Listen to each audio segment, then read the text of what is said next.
I'm here. Got us on main feed. Dustin will be going live soon.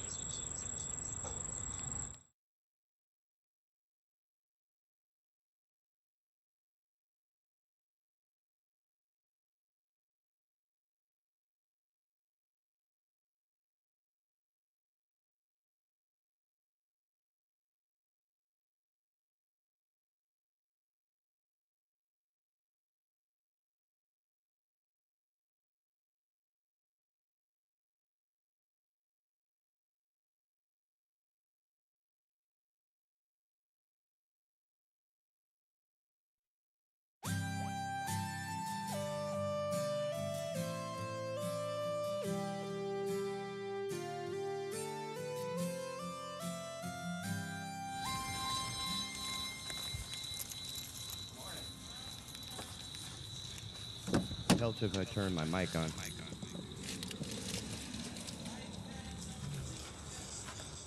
What are you doing? You're not hearing anything?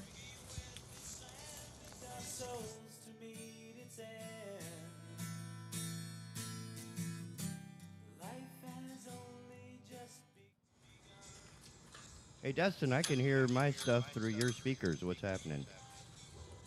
I can you hear me? Oh, yeah, you're a little hot. Okay. I can't really hear you guys, but I'm trying to fix that situation right now.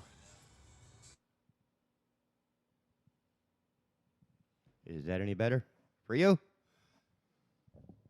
For the rest of the world, I'm not It's a entirely. whopping 27 degrees outside. Yeah, I know we're hitting him hard. Yeah, we're still hearing Dustin through everything else. So, we will handle this a little differently. That should eliminate. You there, man? Well, we're just going to take over the news on our own. Good morning. How are you? Going to ask you a bunch of questions. I want to have them answered immediately. Immediately. How about this? I thought I heard something. I hear you crystal clear, buddy. Where'd you Good go? morning. Good morning. There we are. Have you stayed safe from the Omicron variant in the last 24 hours? Is that Kansas? I believe so. It was. Cheyenne Anthem. Is that Kansas? I believe so. Deja vu. Yes, that was Kansas from the Leftoverture album, and the song was Cheyenne Anthem. That's it. That's the whole reaction we get from him. No, I didn't even Carry know that on was my Kansas. wayward son then. That's the first track on the album and completely overplayed. Kansas is not my favorite band from the 70s. I gotta be honest with you. Oh, I think you should love them, being the Jesus hugger you are. Well, neither You here don't nor like there. Kansas?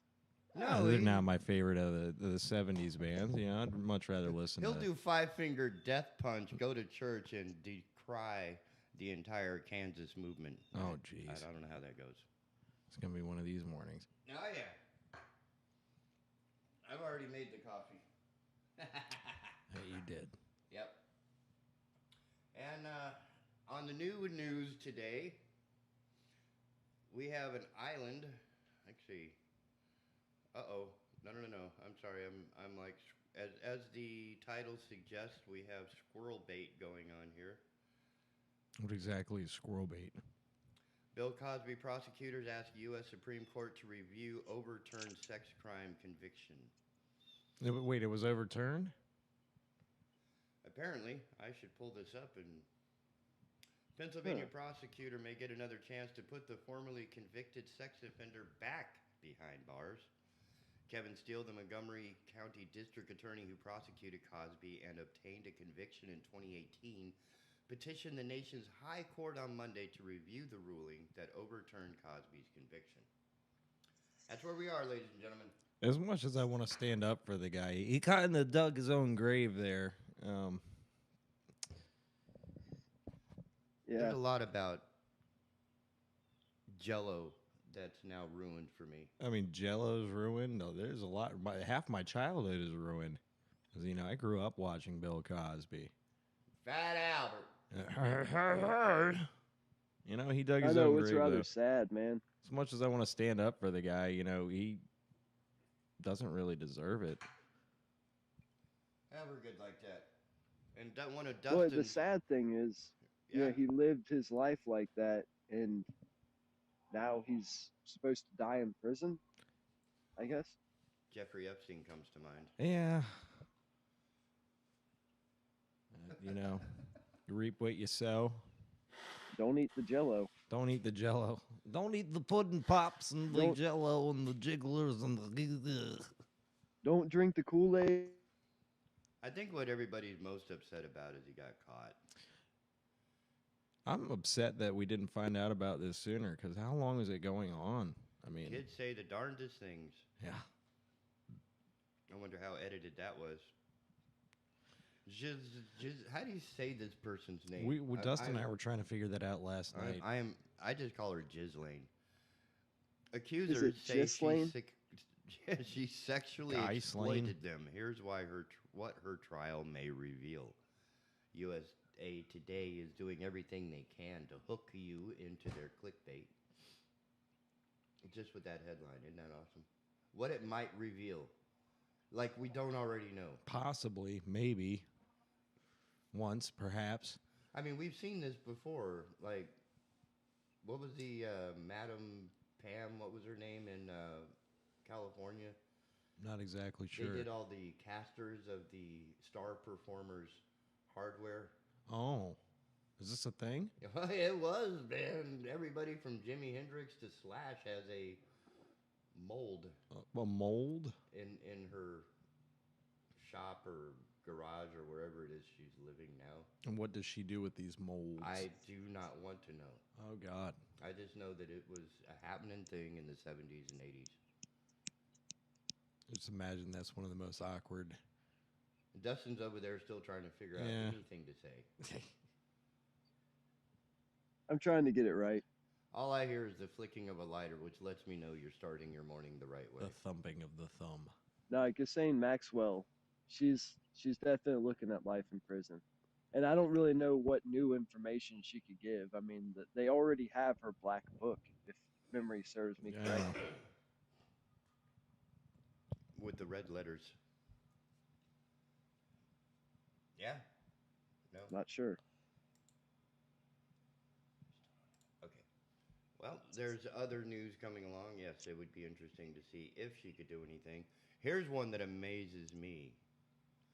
Tony Bennett. I got to see him live in concert in New Orleans a few years ago.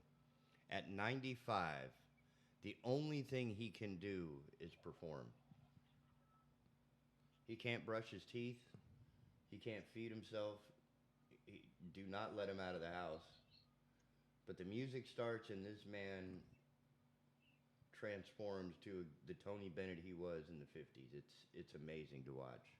Yeah, well, I mean, when you've done it. At 95, as according to CNN, leaves his heart on stage in a moving final concert with Lady Gaga.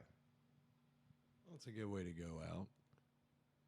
Yeah, man. Especially, you're 95 years old. You paid your dues. If anybody was going to have a stellar career, that's the way to do it. Yeah, absolutely. I mean, my goodness. Taliban covert operatives seized Kabul and other Afghan cities from within. Really? Yeah, I find that to be, that's Wall Street Journal giving us this bit of information. Success of Kabul's undercover network loyal to the Haqqanis changed balance of power within Taliban after the U.S. withdrawal. Undercover Taliban agents, often clean-shaved, dressed in jeans and sporting sunglasses, spent years infiltrating Afghan government ministries, universities, businesses, and aid organizations. How's that? If we need to learn how to do a coup, January 6th was like the messiest, ugliest thing ever. This is how you do it. You get a bunch of guys in Hawaiian shirts. Oh, wait. Todd's like, Well, you need more like coffee. I'm gonna have like to bite most my tongue on that protests, one. What was that, D? well, look at like most protests. Most people showed up. They were ready to just protest. But then you got 10% of people they're ready to tear the place apart. You had people egging them on the whole time. Yeah, not so bad. You know, hey, come on in, come on in. Did you see the video of the one cop like waving everybody in? Yeah, he just kind of let them in. There's people there. There was a guy there with a video camera. But honestly, I mean, they should have known better than to Yeah, but storm but my Capitol point building. is still accurate. Yeah. The infiltration from within, quietly, until it's time to do the coup, is how the Taliban was able to do their business. And all we are doing is just, instead of having beards, well, actually, some of them do have beards nowadays, don't they? I'm just saying that there are parallels that are inescapable between what's happening there and what happened here. Oof. Oh, yeah. Oof. These are all normally dressed people that they put on, their bright red colors and thought that was their little ticket into the town, whereas the Taliban did it the other way around. They dressed down and infiltrated from within like a little Omicron variant. Well, Taliban have been infiltrating for years. I had somebody in the military tell me MAG has been that they infiltrating would for 5 years infiltrate the military over there and that we'd actually train them. And that the second somebody would go on leave, there would be an attack. It's like, well, how did they know about this? It's because they had people on the inside. Well, plus you had other people infiltrating it too. They've already caught a couple media people.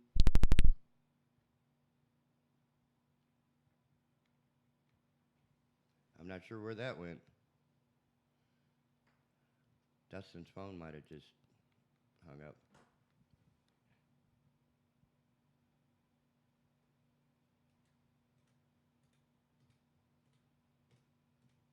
That explains a lot.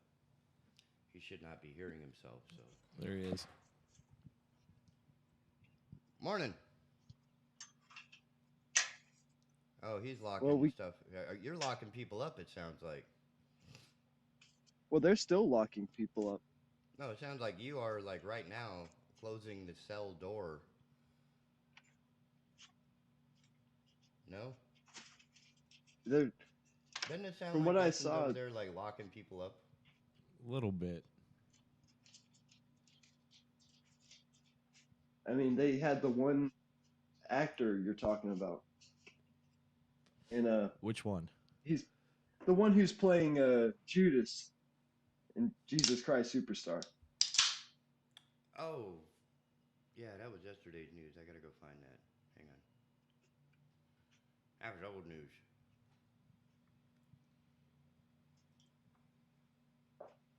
And you pull him away from his acting project just because he was there.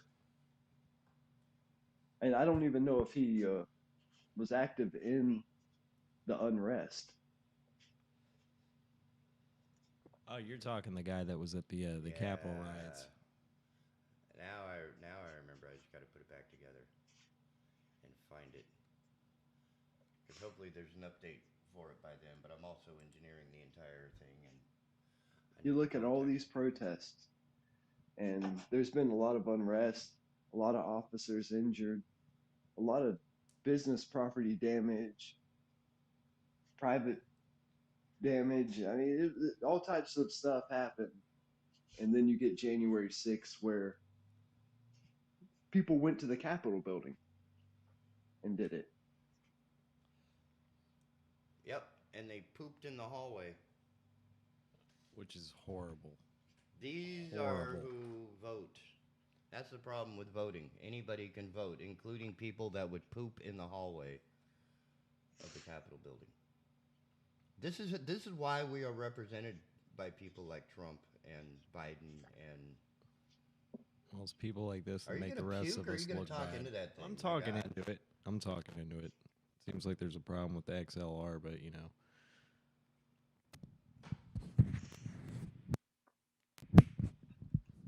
You've not done this before? No, I have no idea what to do with my hands. You have no idea what to do with an XLR cable. No, apparently. absolutely not. I've never even seen one.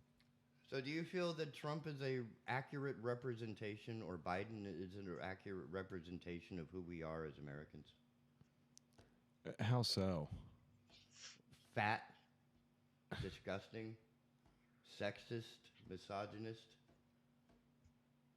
And then there's Biden. Well, I don't think Trump lived up to all the things they put him up to.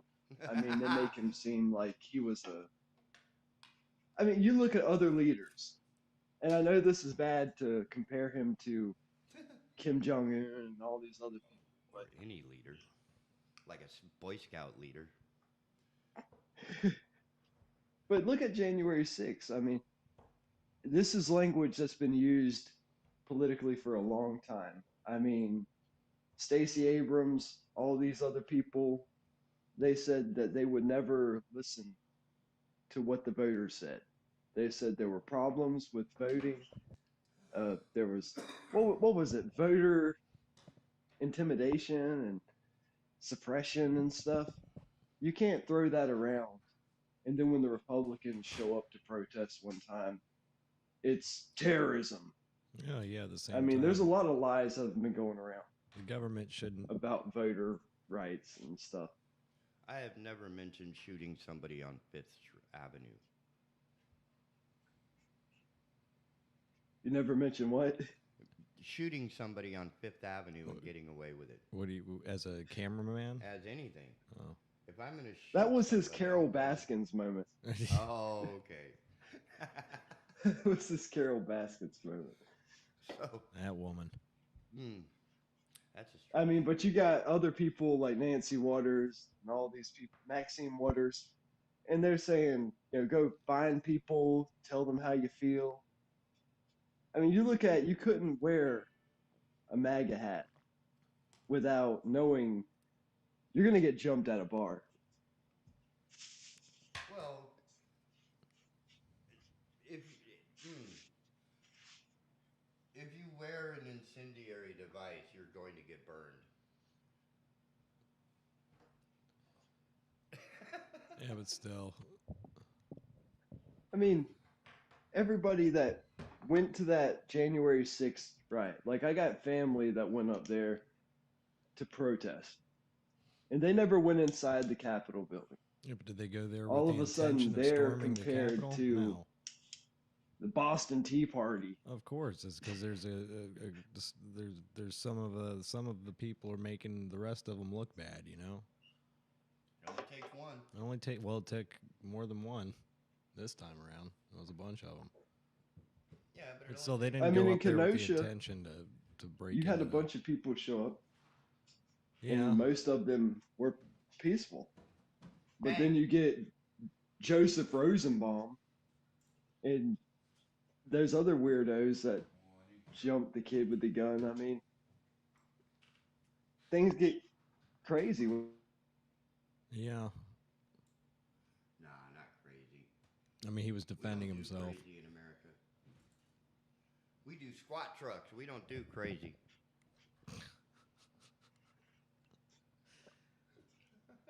Oh man. I mean, here it is. They're still talking about January 6th.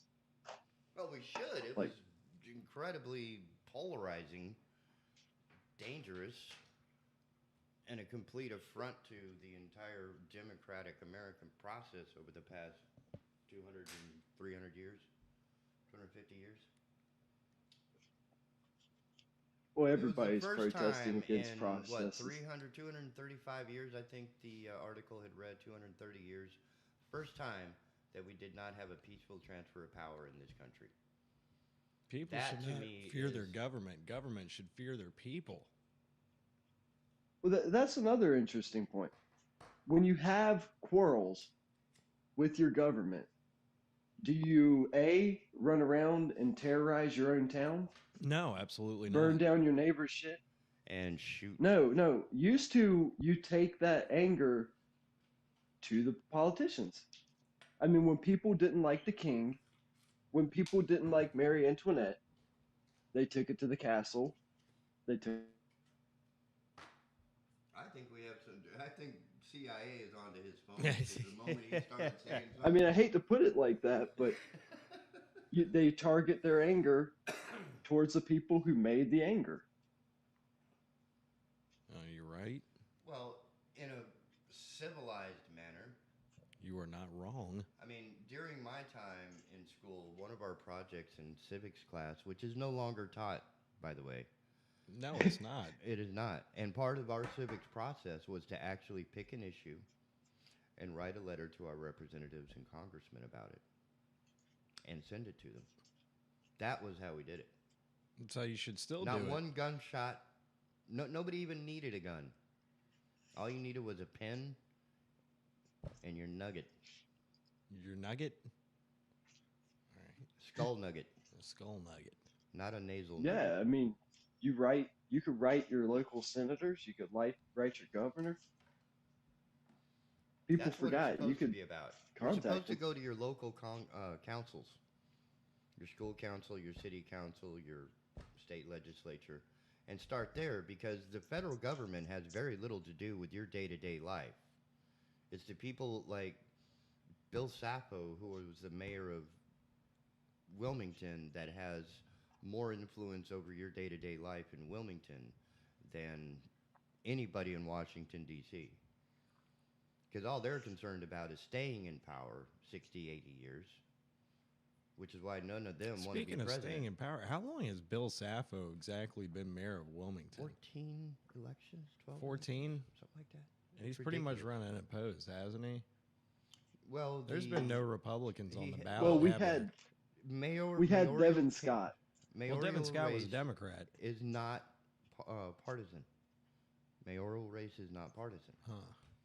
So he can be conservative or liberal, but it's not a Republican Democrat thing.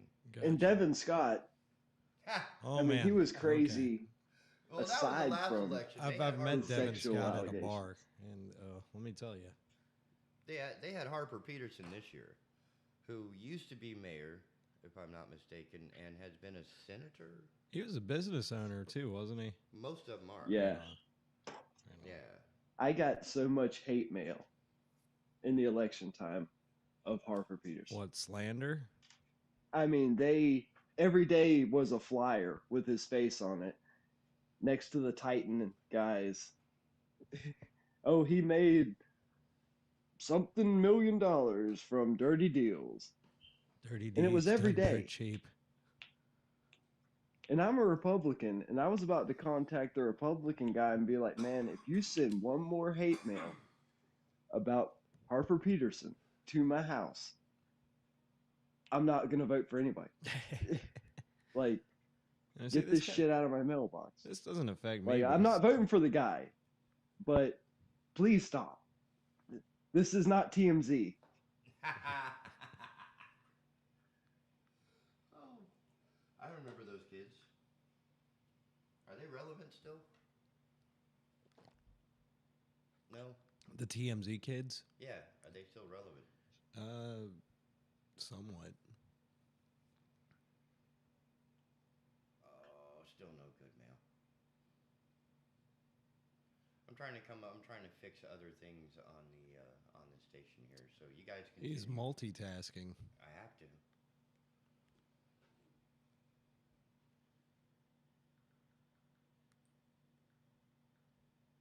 That's it?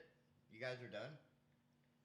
Okay, we'll just go to music, take a break, and we'll be right back, I guess. Yeah, you guys aren't helping. It's like, what happened?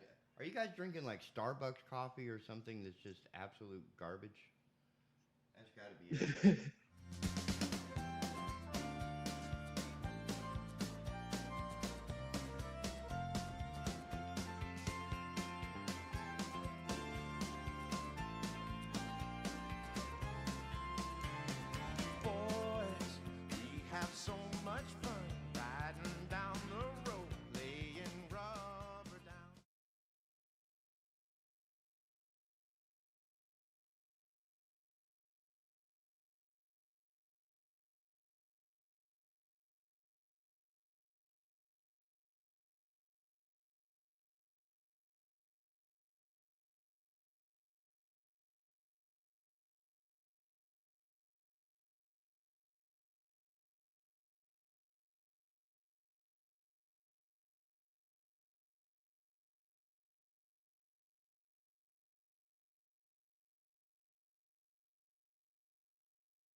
Round and round. Round and round and round it goes. Where it stops, no one knows. Well, that got y'all going a little TK, bit. it sounds like your garage might have a rat problem. Look what the cat I dragged could hear in. you guys better now. Oh, look at that. Yeah, he did some tweaking. A little bit. I could tweak into barely the hear you system. guys before. Excellent. Yep. Yeah, we're again, I literally grabbed everything from the studio in about a 40-minute window and ran the hell out of the building and brought it all here to my garage. And I've been setting it up piece by piece, minute by minute, day by day, improving as we go. You are the blood keeping this station alive right now. Yes, if You my moved heart fast, stops, man. so does this station. The Like asylum. one of those smash and grabs in California. I'm going to Nordstrom. Have you seen those videos of the looters?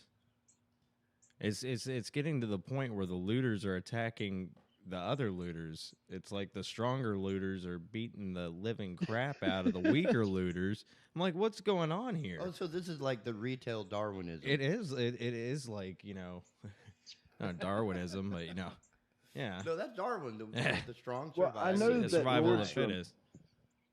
in loss prevention, right? You got a lot of these upscale stores.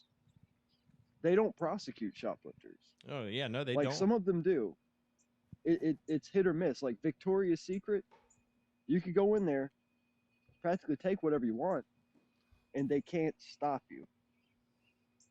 They could call security to do a walkthrough, Here comes Dustin. but they cannot make a stop. Well, I mean that's dangerous, for any It's dangerous. untrained individual to try and approach a shoplifter. You leave that to the. But you try professionals. that at Belk's, we'll drag your ass off into a room, take your picture, and we'll physically hold you till the police get there.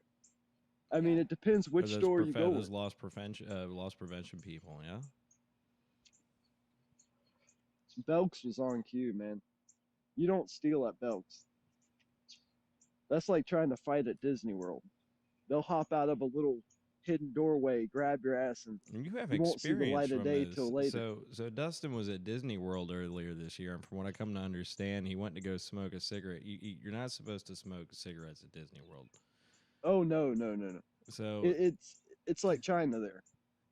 so They from have what all these rules. When I come to understand, you went to go sneak one, and why don't you tell TK what happened? Man, it had been a long day. We were ready for a cigarette. I mean, the place was packed. You're talking about an hour wait to go on any ride. I mean, the Haunted Mansion was like 2 hours. To ride the Haunted Mansion, Did you have to wear a mask the whole time? you had to wear a mask when you went indoors. Make sure to wear your mask. Oh, yeah, man. They had Mickey walking around with a mask, and I'm just like, Jesus, man. You're ruining it. Ruining it. I can't get away from I this. guess Like, Mickey can get constantly COVID in your face, COVID in your face. Like, I came here for a vacation. You treat it like I'm going to another job. But we were ready for a cigarette. Oh, we wanted a cigarette bad. We made Not it to at like Disney World. Oh, he made it happen. we made it to like 3-4 o'clock. We were ready to leave. I was like, me and my wife, we go to a little spot up at the front. Nobody could see us. It's at the main street area. We find a nook and we light up our cigarettes. Nobody sees anything. All of a sudden, Mickey starts dancing up there by the front entrance, right? They have the whole musical number. They got Mickey and Minnie, and Goofy comes out, and Donald's over there, and they have all the people, the ticket counters underneath them dancing. It's a whole scene. And, me and Sarah watching, smoking our cigarettes, and all of a sudden, Mickey stops. And he points down at me. Like he's the judge of a courtroom or something. He Can you points down at imagine me. just Mickey Mouse I, just I, I can't pointing help at you but have like Judge Rinder with Mickey ears on. ominously? You're guilty. You got 20 years. Lock him up in the brig. He points at me, and I automatically am like, oh my god. I'm like, shit, Mickey saw us. It's the head man. He caught us. And all of a sudden, I hear the door. There's a secret door There's a behind hidden us. door And it right opens. behind him. Cheese. and me and my wife flick our cigarettes, and Out we're of like, "Fuck it, nowhere. run, Out just of run, nowhere. just run, just run. It's Disney World. They're not gonna tackle us or anything. Just walk." And the security guard came out, little custodian with his little push broom and his little dustpan, just cleaned it up. They knew automatically where to go. Those were the first responders. And then they had like some secret shopper loss prevention guy following us around for like 30 minutes. That's So we another left thing. the park. Have you ever been followed by loss prevention in a store, TK? I was 9. Yeah? Yeah. You were 9, and what it was happened? 9, and apparently my hardware quadrupled in size from the time I walked into the store to the time I walked out. And little did my 9-year-old self realize that people actually stare at your hardware to see if it has grown while you were in the store. Because apparently that's indicative of, like, the prison pocket. Yeah. So did your hardware grow while you were in the store? It was augmented Huh. with material that I had not paid for. When the security guard came and called my mom. And now, what's interesting, just to add humor to all this, the manager of the store was not disappointed to pull out an endless supply of meat.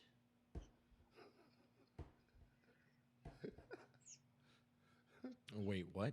I wasn't doing things like, grabbing balloons or toys like a normal 9-year-old would. I had an entire brisket, I had a ham, and he just kept pulling meat out of my hardware container.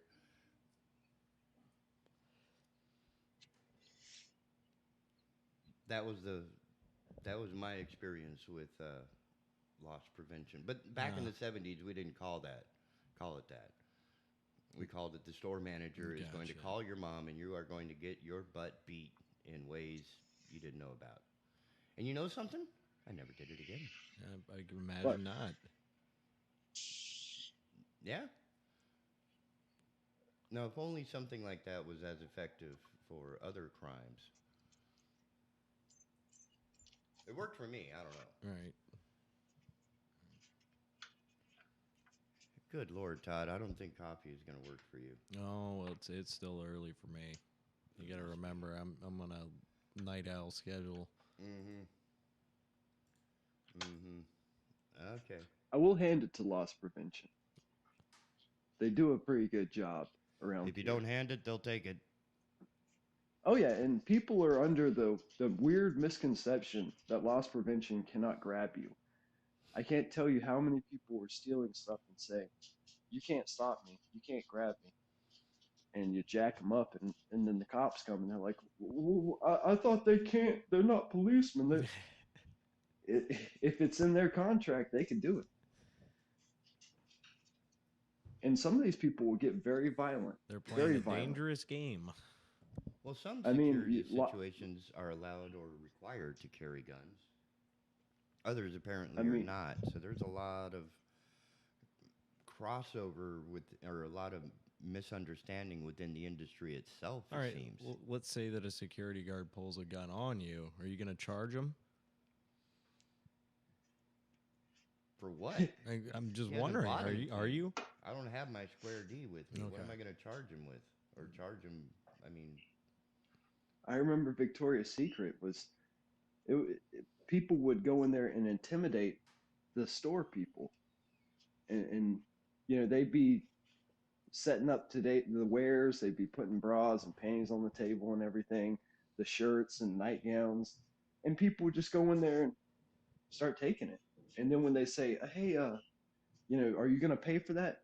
"Get the hell away from me. I'll slit your throat." I mean, they got pepper spray. It was that bad? Times. We had to go down there. It was that bad. And at that point, that's assault. Yeah. Like, they could have whatever policy they want on, hey, we can't stop them if they're stealing. But you assault somebody, we can stop you. Like, you assault somebody, that's a whole new game. That's a dangerous we game. could physically detain you at that point. So it almost seems like there's a line where, I mean, the crime of shoplifting is a crime, but the crime of assault is more heinous? Well, some of these stores make it so simple for somebody to shoplift. If you get caught, it's like your own fault. I mean, because they pretty much say they Isn't that cannot true stop anyway? somebody from shoplifting.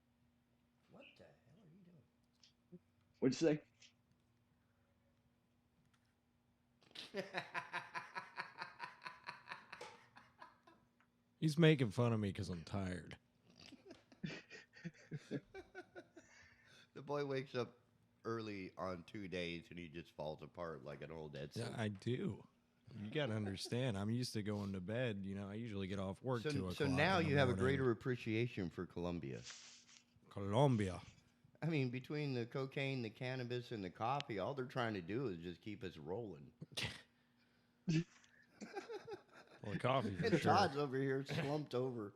Like I he's am about slumped ready to over. fall out. Not a morning person. You know, God bless anybody that is a morning person. Yeah, that's how we have coffee in the morning. Yeah, I see. Well, earlier I was having trouble hearing you guys and with the mic with the headphones and everything. Well, the But, technical we were wizard talking about- TK Turbo cleared that right up. Ghislaine Maxwell, right? Yes. Slane. Guy So- Slane. So she's up in there. God knows what she's saying, right? I mean, even after the first day in there, you haven't seen much reporting on it. No. That's because they're trying to draw it out as much as they can and profit off it. Yeah, they render a couple sketches and make some ominous predictions and stuff, but I feel like this case has been ongoing for how long now? How much more new information can there be? that's right. I mean, I think everybody that she could fess up on and try to make a deal with, they've already said. Yeah. I think now it's just providing more evidence to go after these people. Who was it? Prince Andrew? Is that his name? Oh, there was quite a few.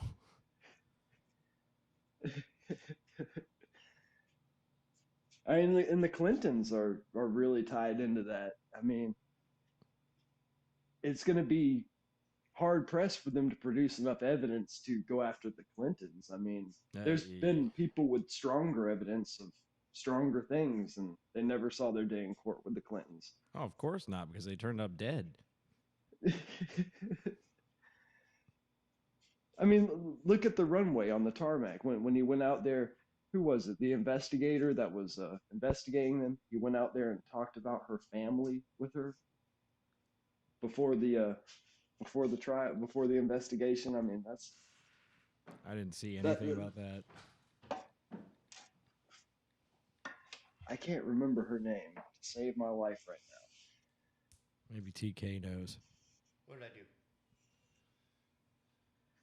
Tell him, What? Dustin. I think we lost Dustin. No, he's there. Oh, I'm here. So I'm supposed to know something? What? I think it was God, Loretta Lynch. I can't remember her name, but she was investigating the Clintons, and Bill Clinton met her over there on her plane. Number one, you're not supposed to go to somebody who's investigating you. No, absolutely and not. Especially without cameras there. And then for him to mention her family, and he's like, "Oh yeah, I was just asking how her family is. Imagine you're investigating somebody that has a lot of power, and they come in there right before the investigation. They're like, "How's your family? Yeah, Huh? I just wanted How's your wife? How's your wife? How's your doing?" children? Are they doing good? Do you still live at so and so address? Oh, that's good. Old I mean, Slick that's some sketchy shit. Willie. You've never been investigated by the police, have you? Me? Yes, I have had my background checked. Okay, By that's law- different by- than being interrogated by the police. Oh, or yeah. Being investigated. I have had to Hazards. go and be questioned by police before in my younger years. Todd kind of remembers that probably. But it was over some drinking, a party, Spilled milk. Yeah. It wasn't like, oh, you did this. Come on down to the station. No. No. I mean an investigation where they're trying to dig up information going back a ways. Apparently, a friend of mine had been it was like rideshare before rideshare, and a friend of mine had been hired to ride a guy around while he was getting medical treatment. It turns out the medical treatment was for bullet holes, and he was a wanted man from another country. Oof. Yeah, so Oof. instead of actually like accosting my friend and grilling him, they came at him with that, "Hey, how you doing? How's the family?" Now, the creepy part is if somebody you've never met before knows your children by name, that's when you should get a little nervous. Yeah. It's like, yeah, how's little Jack doing? I understand he was having trouble in school, but his bully has been disappeared. So his life should be better, don't you think? You know, and of course I'd be sitting there like, wait, what? You disappeared my son's bully? You kind of lost me there. So when they're doing You an there? investigation and they're trying to get information without letting you know that they're getting information, they've already done a background check. Right. They already know everything that you're doing. Uh-huh. All they're trying to do is get you to either slip, confess, or give up. I gotcha. Oh, if they can articulate any inconsistency with any of your story or background, they'll seize upon it. Yeah. And they won't let you know at that time. They'll just have that conversation while retaining the information that you may or may not realize. You just let slip. I mean, that's another thing where us, the common men, and the common people, like we're held to another standard. Like you look how many politicians and stuff go on record and they lie. I mean, technically, that's perjury. No, politicians lie? Get out of town. Oh, and half the time it's under oath. Right. This is all news to me. Yeah, that's why you're on. Us, though, when we go in there, we put our hand on the Bible, we say something. If they come back a month, 2 months later, oh, you said it was the 17th, but or you like were my there on the ex-wife, 8th. you come back 6 years later. Yeah, but you lie under For the oath, really you're important gonna stuff, fry. right? Okay. You're absolutely going to fry you if you lie under oath. Everything is still being subjectively based, but okay. But yeah, that whole being held to a different standard, they're allowed to lie and they have better health care than we will ever see. Yet we have to file for 3 separate health insurance, one for our eyeballs, one for our teeth, and then one for the rest of us, I guess? The rest of the body? Yeah. And we have to pay as Life much insurance as we make for that privilege. Where these people who don't really do anything? I mean, do you remember when the government, in civics, we were taught that the government was set up in a way that none of these positions were paid. If you were a senator, you still had your job. And you did your job as a senator out of social responsibility. I mean, Washington, if you remember his speech when he was elected, he's like, I don't want to do this, but I will. I can't say I do remember Washington's speech. So you never read it in school? No. Yeah, see, this is why our country is in the shit condition that it is. Because nobody taught me Washington's speeches in school? Nobody taught anybody after the graduating class of 1985 about the 3 branches of government. I thought it was just North Carolina, first in flight, 50th in education. I think Louisiana is 50th. North Carolina is like 48. North Carolina is definitely up there, and our teachers are underpaid. Oh, wait, they get paid? They do. Not as much as they should be getting paid. I thought they were paid like musicians in exposure.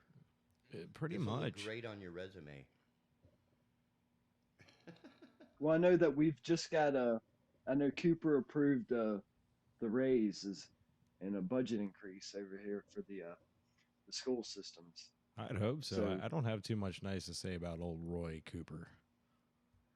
I don't either, especially the fact that, we were supposed to get these raises, I think in July, but Oh, you're apparently they talking had about more the thing that pressing they were matters. waiting for him to sign off on that he waited off until the last minute to do, correct? Oh yeah, and you hear the details, and it's like, okay, I he forget. wants to give teachers more money. The Republicans are holding it back, right? Right. And then you find out Then it was just waiting on his signature. He had it tied in with a bunch of other stuff. And you were supposed to get back So, pay for all of that, correct? oh yeah, we're supposed to get back pay for all of it, and plus a bonus. Now, granted, the bonus is taxed. So, say you get $1,000 bonus, you're only getting $500. Oh, yeah, the back. more you make, the more they take. You know how that works. So, when they pass these bonuses, they're going to get like a fourth of that money back in taxes. So, But still, it's a it win-win. was just waiting on Roy Cooper's signature, and he waited until the last, minute to sign it? It was almost about to run out, wasn't it? Yeah. Well, technically, it ran out 2 weeks before. That was the last chance he had. But then he came back 2 weeks later, and he signed it, and they were able to approve it and everything. But they don't promote and try to push forward just standalone bills. They always tie a bunch of other stuff into it. Oh, yeah. So to approve the teacher budget increase and the teacher pay raises, and they tied it in with a bunch of other stuff. I can't even remember what it was, but it's just stuff that had nothing to do with the schools. So they It's snuck like it if in. you want, yeah, I mean they make all these big package deals, and it's like just promote them singly, because everybody will vote for the pay raise for the teachers, but they're not going to vote for the other stuff that you put in there, and that's why you want them. That's why you want to do it like that. TK smirking about something over here. What's going on, man?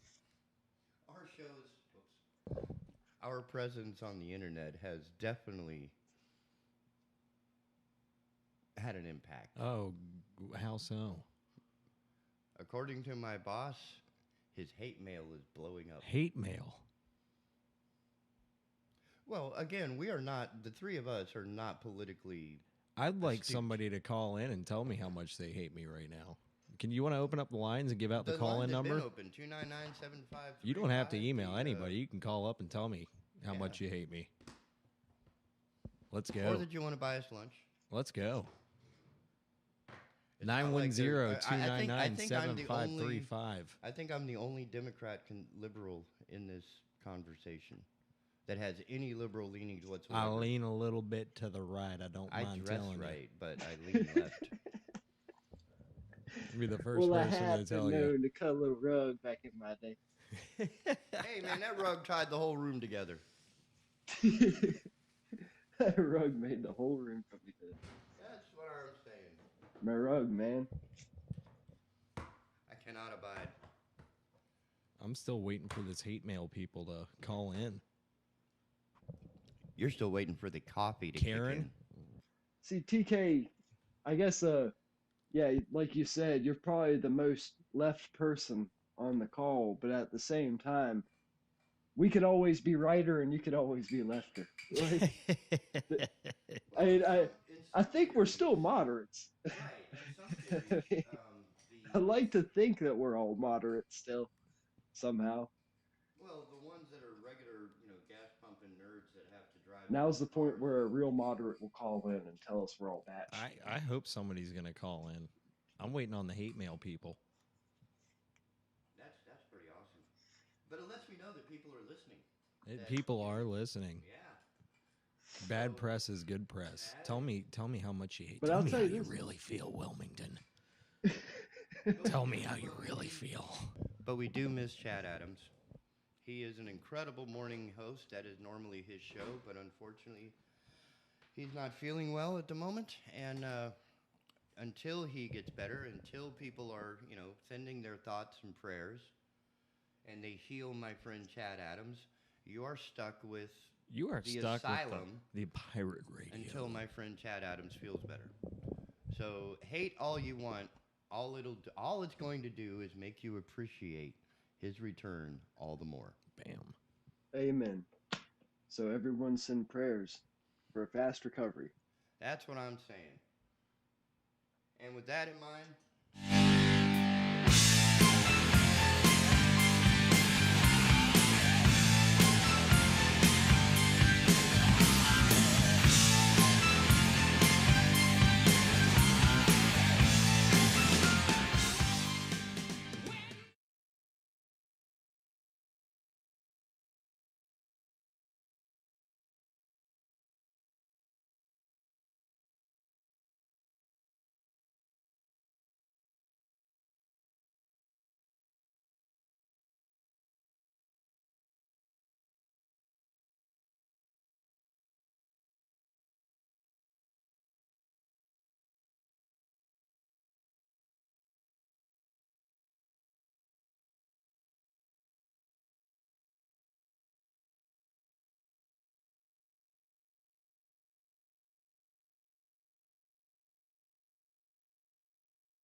I gotta say, Kevin and Carlos were the two coolest people I've ever hung out with in my day.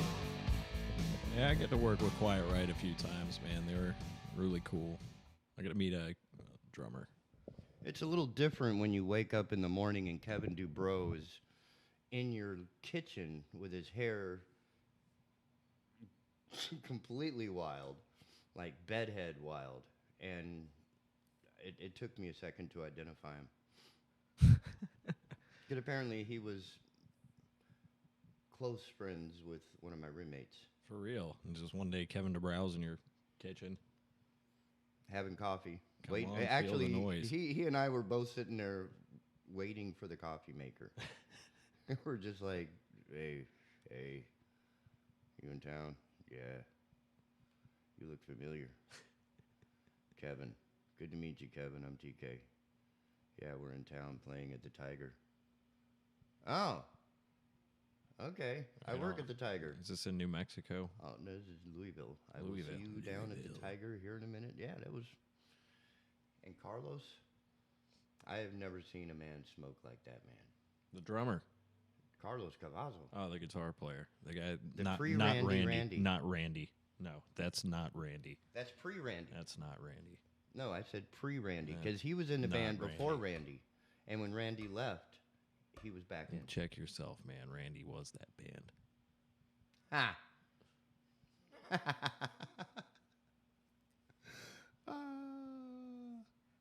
Phone lines are open. 910-299-7535. You love us, you hate us, you love to hate us. They won't ever listen to me again. I think that's a direct quote. That is a direct quote. Uh-oh.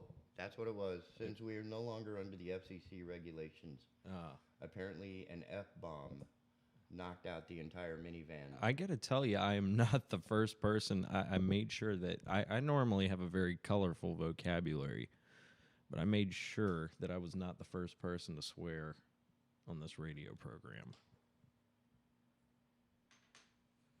I have somewhat of a filter. Did we lose Dustin? It says you're muted. It says he muted himself. He's probably trying to throw somebody in the brig. In the brig. And they're having a big fight or something. Did you see the thing where it said that Fauci said that he is like the voice of science? He just comes out and declares, I am science.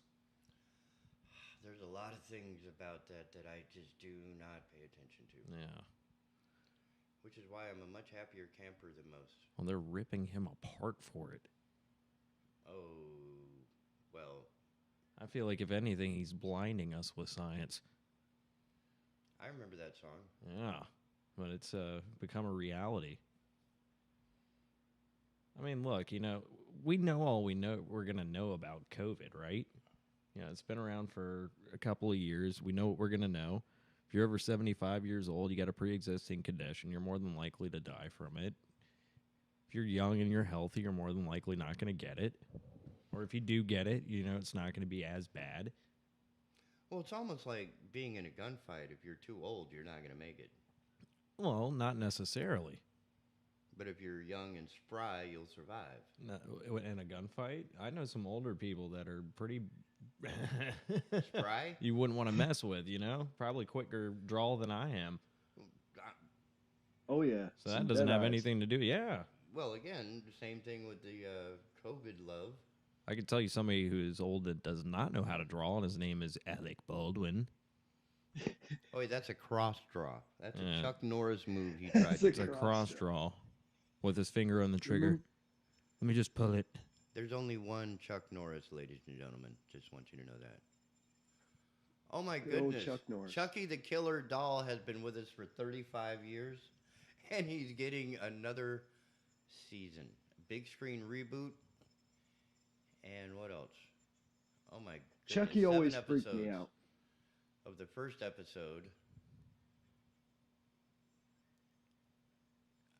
88 Bride of Chucky, and a movie reboot 2019. Yeah, it looks like we're going to get a season 2 of Chucky the Killer Doll. Oh, I'm so thrilled. This is our... Chucky always freaked me out. You'll never get this chance again. You know who freaks me out? Fauci. I got some ivermectin in the drawer over there if you want some. Ivermectin? Yeah. It has its own 5G RFID. Haven't they shown that ivermectin actually works? It does. It does work. I mean, strangely. It technically does, but people... You might turn into a horse. Yeah, I think the CIA is on to you again, Dustin. It's like your phone failed people, right when you're about to deliver the punchline. people. I mean, they treat it like a cure-all, but it doesn't. They don't It realize that doesn't meth is cure. the cure-all. I mean, but as an anaphylactic, I mean, any anaphylactic would work. I mean, it doesn't have to Prophylactic is be. the word, I believe. Anaphylactic is a type of shock that shuts down your respiratory system. Is it now? I don't know. Mm. You're telling me. This is news to my ears. I know they say that it's just a horse dewormer, but I know that they have it for human use. I mean, for what was it, malaria, Well, they had river cocaine for fever. human use there for a while. No, we're talking about ivermectin. So wait, Right, they were but the using same ivermectin thing, to I treat mean- what? No. They were using ivermectin to treat malaria years ago. Is this something? It was like river fever or some type of disease that's kind of foreign to America. They were using it, So so humans it were was already taking approved for human use. And then before COVID. apparently the person Before COVID. Well, before COVID. All right. For- All right. for Now, granted, people treat it like a cure-all, like, oh, you got COVID, just pump yourself full of ivermectin. No. They have other therapeutics now. Like, I know some people who got COVID, they went on Regeneron, and they said after Regeneron, they were great. Isn't that what Trump I took? mean, I think so. I think so. I know I got an uncle. I know he that did wasn't it. taking meth. They gave me the Regeneron. Fantastic. Worked quick. In and out. Bim bam boom. Crave McDonald's. I was Need a able to bucket of gravy. taste the Big Mac when I came back with my Diet Coke. Fantastic. I missed it. Tastes tremendous. Absolutely. The best. We had the best guys. They have the best chefs. at Best McDonald's. guys giving me the I burgers mean, and I would fries. much rather take his advice when he got over COVID than Biden with his just hide in the basement thing. Well, here's the thing. You As know? much as I want to, praise one and hate on the other, the truth of the matter is neither one of them have done a good job when it comes to dealing with COVID. I don't think anybody's done a good They job haven't. dealing They with haven't. COVID. And this isn't a right wing or a left wing thing. This is just, I mean, a look at the thing. citizens. yeah. Unless you were like a little island nation or something like that and you were able to close off your borders. Or do a China and weld people into their apartments. Did they really do that? Yeah, they welded people in their apartments. Yeah, in the because they early probably released the thing and they knew what they were dealing with. I don't know. For what Came we were out of talking about Wuhan. yesterday, what TK said yesterday about how this movie script has technically already been done. It has I mean, been. could we really clean malice off the table yet? I mean, Oh no. I think China, there's no evidence that they didn't do it purposefully. I mean, there's evidence that says that they did it, not in malice, but It was either that or it mean, was some type of Bond villain.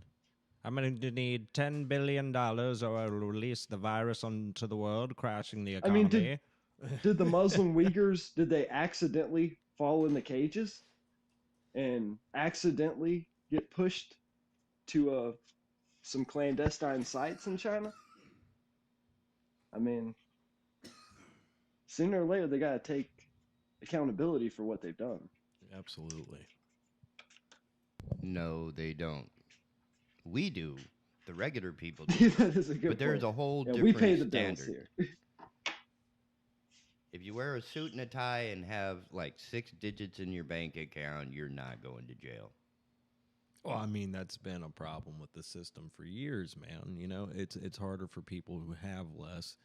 But we're going to distract you with Ghislaine Maxwell. No, we're going to distract you with COVID. We're going to distract you with anything. Well, it's not any one.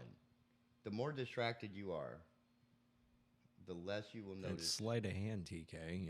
Come on. And these are bills that are being voted on by representatives who technically represent us, but are actually lining their own pockets with the votes that they make. They are? That's why since what, 1948, 50, somewhere in there, you will notice a financial gain to everybody who's been in office at the national federal level. Oh my God, there has been? So it's not a Republican thing or a Democratic thing. It's every one of these, which is why the fight for term limits keeps getting knocked down, because they realize that they're the ones voting on their own demise. So if they say, yes, 12 years, 2 terms is our limit, which is more than enough, they cannot generate the $14 million like Mitch McConnell and Jesse Helms and these other cats have done, including Biden, including everybody who's been in there for 20, 30, 40 years, Pelosi, Schiff, I mean, all of these cats. And see, that's the thing that initially some of 'em was are drawn more- to Trump about is like, this dude is Some not are a more politician. more mellow about it. Some are like Burr, who got busted on the committee when he was doing some what may have been or certainly looked like insider trading to make all kinds of I'm cake. sorry, fellas. I'm having trouble hearing you right now. Huh. Well, we're going to have to take a little bit of that conservative wax out of your ear. I tell you what, let's see if we can't work on that, and we'll be right back.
Yeah, I should've Waukesha checked parade killer Daryl Brooks is just charged with the 6 count of first-degree intentional homicide.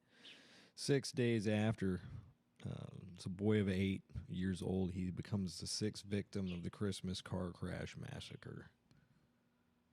Weird. Yeah, you had little. It threw me off there with the. Well, I think it's the use of the word massacre that I have issue with. It was a massacre. Well, a massacre is when somebody intentionally goes in with like a gun and stuff. That sounds. He like, went in with a car. right. Oh yeah, that strikes on the mass murder, especially it being a community event. Like it's almost like detonating a bomb. Would you call a bomb detonator or a suicide bomber a mass murder? Yeah.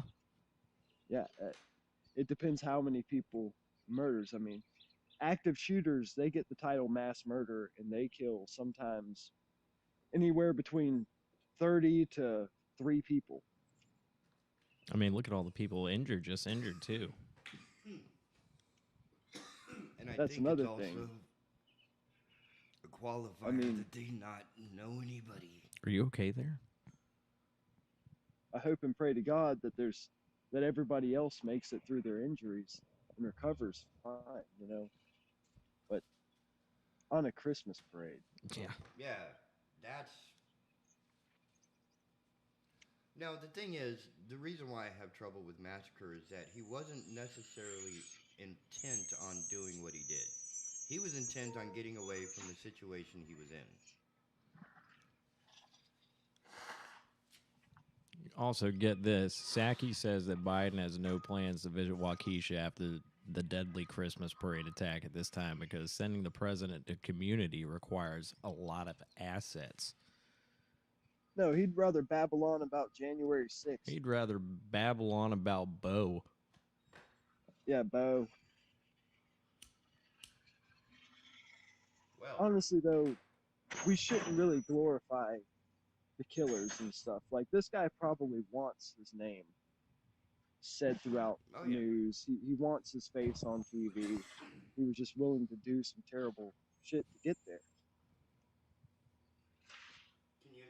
can you imagine the movie rights? What movie is there?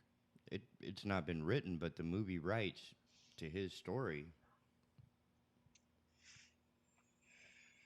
We've been doing that Well, for His decades. story is he's a human piece of garbage. And we watched And that should be like dealt with. Tiger King. Touche.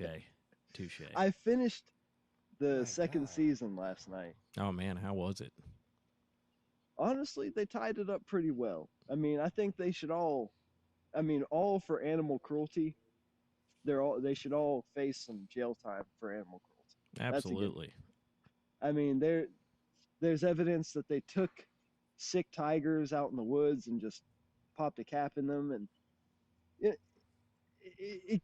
and then that's I not did even that to going my into the Chihuahua. other animals. What? What? We had a small dog. I can't remember what breed it was, but it had like cancer and eye problems and couldn't walk. And we just took it out to behind a hill on a desert and put a bullet in its head. And I mean, it was the animal everybody suffering. yeah, was that's- here. Yeah, the animal was suffering. It was Yeah. That's the way it's things a used to humane be, thing to but do. So you can't shoot. you a look tiger at some in of the head when it's- substitute. You look at some of the money that this guy was getting. I mean, from the government and from animal relief, and they get that money. They're supposed to use that for the animals. I Oh, mean, yeah. Well, if- yeah, those if a bullets aren't tiger- free. yeah. If a tiger is terminally ill, you have to have a vet determine that. You can't pull what they did and just say like, oh, the tiger's not eating. Time for him to go to the great jungle in the sky. No, I mean the vet Chasing kind of has to gazelles tell in you. in the hereafter. Oh my God. Oh, wait a minute. The premise- According to some religious texts, only human beings are the only animals that have a soul. So no other animal will go to heaven. No, not all dogs go to heaven. No dog. I've been will go lied to. heaven. to. None. Oh man. Spiders, dogs, kittens, none of that. Only human beings because we're a special mammal, I guess. I don't know. Well, you believe what you want to on religion. Well, I- also, That goes for anybody. Yeah, Dustin? You make up your own mind. Religiously, there's a disclaimer there that we're not supposed to know everything, and that the plan is greater than what we could uncover. So maybe there is a life after death for animals. We just will never know. No, we won't. He Who keeps knows? jumping up looking at the soundboard. What's going on here? Just trying to make Dustin's signal a little stronger. You're clipping them out. Yeah, look at that. Yeah, but that's what happens. But again, I should have tested all the equipment before I stole it. Pirate radio. We're doing it Bill Riley status. We'll do it live. I miss I Bill may have to O'Reilly. bring in one of my big Soundcraft boards and do this. Yeah, Yeah. yeah, But the thing is, that board is the size of a sofa, it is. but it's beautiful. You haven't. So even I gotta seen it. ask, Oh, yeah. TK, where does your family hail from? Like where do you I was come adopted. from? Have So you traced back your genetical lineage? With what? I have no information. Well, with the DNA testing. No. I still think that they're secretly building databases on everybody. Anybody Well, that yeah, sends they have, in but for yeah, I mean, have the you DNA not, have testing. You not paid attention to the cold cases that have been closed and cracked because of family ancestry and all that? No. Oh yeah, they share their shit with the law enforcement agencies across the nation. So if they have a DNA sample from 1940 something on a murder, and they'll submit it to the tree and find the closest relatives until they can determine who it was. Oh, how deep does that rabbit hole go? What else are they using it for, you know? Well, hopefully just for criminal investigations. That part I don't mind. I'd like to think it's all innocent, but Like Well, I you're know innocent. 23andMe and Yeah. Ancestry.com, they're I doing thought Black 23andMe Friday was specials. a dating site. Yeah, that's the type of discharge that you are not allowed to participate in. It just sounds like it. I've never been on. Is it an ancestry site? What is it? Mhm. Oh, I've heard of Pretty it. much yeah, they send you a little tube, you spit in it, you send it back, and they tell you if you're Irish or not. And I'm going to double check this. And then Right. they put Like you I in. found out, They put you in a database. They clone you, and they put you in the matrix. and I'm about to give personal information here, but I found out that I'm about 79% Scotch. I'm 20% Irish. That was my grandfather. And then there's a 0.9% Germanic tribe, which is pretty much Vikings. So you could assume that 0.9% is probably a rape. You know. I thought Okay. See, you say Germanic. I think Germany. How does that work? Yeah, German, That but whole it made sure to say Ottoman Germanic Empire tribe. Ah, right. This right, man right. did not take history class. I did take history. Okay. So 23andMe is a reference to the number of chromosomes in the human DNA. There you go. You get 23 from your mom, 23 from your dad. Huh. So half and half, 23, and me. There you go. I think it's the dumbest marketing thing ever. I just but didn't know we're what it trying. was. I've heard of it. I haven't done And any. besides, you're well over 23. You should not be allowed on that You site. are also well over 23. Well, I've never been to that site. I've never been on that site either. There we go. You Bam. should try it. I don't. You might want, find out you're Russian or something, man. I don't want them finding out anything. I don't know about Russian because he's dragging this morning. Quit stalling. I thought I'd get back something saying like I'm half Jewish or something. I don't know, but it just told me what I already knew. I just Scotch, think that Irish, there's son a of a lot bitch. maliciously that could be done with somebody's DNA. And how much did it cost you? I'm just curious. I got it Black arm and a leg. Friday. I think it was last year. It was. Oh, it was a think it was Black Friday. So your entire history was a Christmas gift to yourself on a discount, dude. Yeah, that's how important my heritage is right there. I had My to wait for a heritage. discount. We got the Sons of Confederate Veterans going to talk about your heritage. I'm 20% Irish. That's heritage, not hate, right there. No, that's drunk. You're not 20. You're not. You're not 20%. You're just a. You're just a wee bit. That's like a nickel out of a dollar. 20%'s just a wee bit Irish. That's the Eversons. Oh yes. But yeah, that TK's Germanic from. tribe though, you could tell when it's like point something. It's like, yeah, that was probably the Vikings. They raped somebody, and that was my great great great great great great great great great great great great grandfather. You know, so. Wow. Ah. I was gonna say, I know we probably all got a little bit of English in us. I was gonna ask what you think about like the royal conundrum over there, What's going on with especially the with royal conundrum? oh yeah, with Maxwell going after the prince and everything. He's all tied into the Epstein thing, Oh, It's Prince Andrew, isn't it? yes. and the Model queen. I citizen. mean, yeah, how old is the queen now? She's got to be pushing I don't. 100. I think that there was Well, a let's find decree out. made several decades ago that the queen's age cannot be revealed for fear of vampirism. uh, I know if I keep talking about it, the Kingsmen and She the is SAS are gonna 95. come April over here. 21st, 1926. 95. Yeah, She is knocking on heaven's door. I'll tell you, man. that All age. those people saying God save the Queen, it must have paid off, man. That's more evidence of That's God. like the best proof of thought and prayer that I've ever heard. Oh yeah, it's like everybody said God save the Queen. Oh damn, she made it to 95. Okay, that's enough.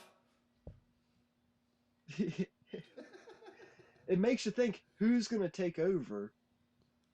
It's already said who's going to take over, isn't it? Boris Johnson. Boris Johnson. Boris Johnson going Wouldn't that be awesome? To have Boris What you Johnson. mean I can't park my car over here? I thought I could park my car over here. Now, I do have to say that in my entire life so far, almost 60 years, I have never seen a king in England. Well, yeah, because, it's been Elizabeth II the whole time that you've been alive, correct? Believe so. Yeah. But to not have a king that entire time, that's just...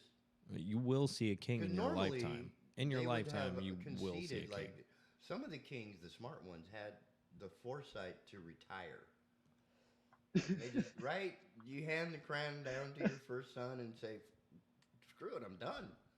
I'm going to the Bahamas. That's what I Of would course, have you done. still get the royal treatment. You don't have to pay for any food. You don't pay for any travel. You don't pay for toothpaste like we do.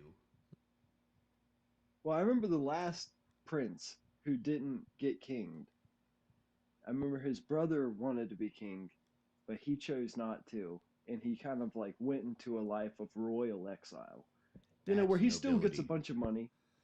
He still gets his keep. Yeah, he'll never You stress know. rent. That sounds like a tough life. Oh, Royal exile. Yeah, but then you find out he had ties to the Nazi party when they were first rising up. So Oof. you learn like why he didn't Yeah. choose to go and be king. It's like, okay, it kind of makes sense now. Off with his head.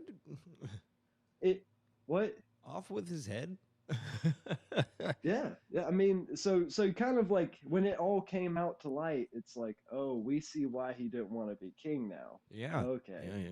Yeah. He's like, no, maybe I shouldn't be king. I'll just That's I'll take the probably money not and a good I'll idea.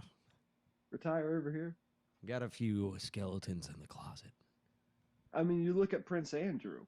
He never really had motive to take the crown, and I think you're finding out why now with Maxwell. He knew if he wanted to be king. Was he first in line though? He wasn't first in line. He wasn't going to be king anyways. So, but yeah. he showed no interest in it. And it's like, oh, okay, because he knew once he was king, that stuff was going to come out in the light. We have a call coming in. We do have a caller. Yes, caller. Yeah, this is Tom Goolsby. I was calling in for the 8:30 spot.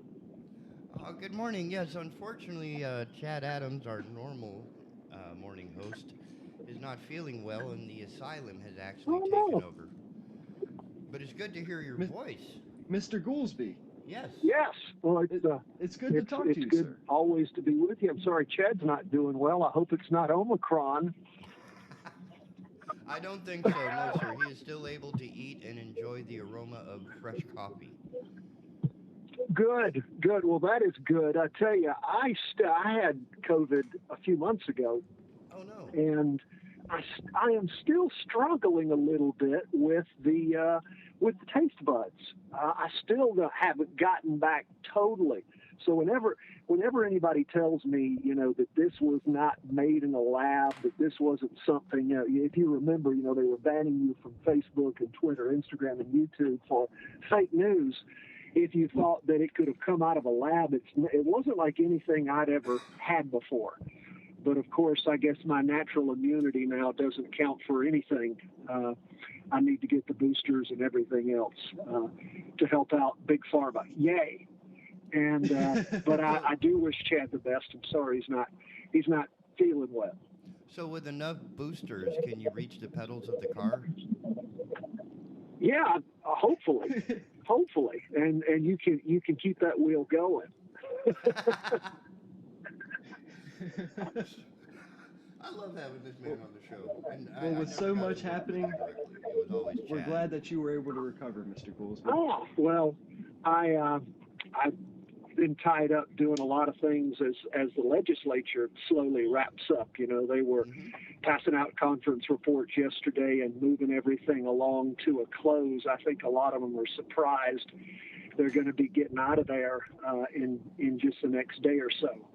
So it's good to see that wrapped up and to see us finally get a budget passed and our teachers and state employees get their pay raises, see that the money's being well spent, that we've got that extra, tax reduction coming in on the books as North Carolina just continues to move ahead as some of these other, particularly these blue states, sort of spin out of control.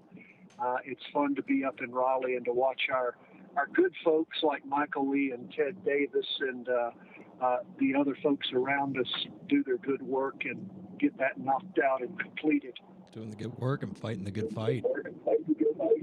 Well, they are, and it's not easy. Most of it is unknown. It's not reported in the media very much unless something crazy happens. Nobody realizes that all these guys and gals are up there making a vast $13,900 a year plus per diem to leave their families 4 days a week or more for months on end. This session started in January. Okay, it was supposed to be the long session. This is a rather long session. It usually ends like in August, September.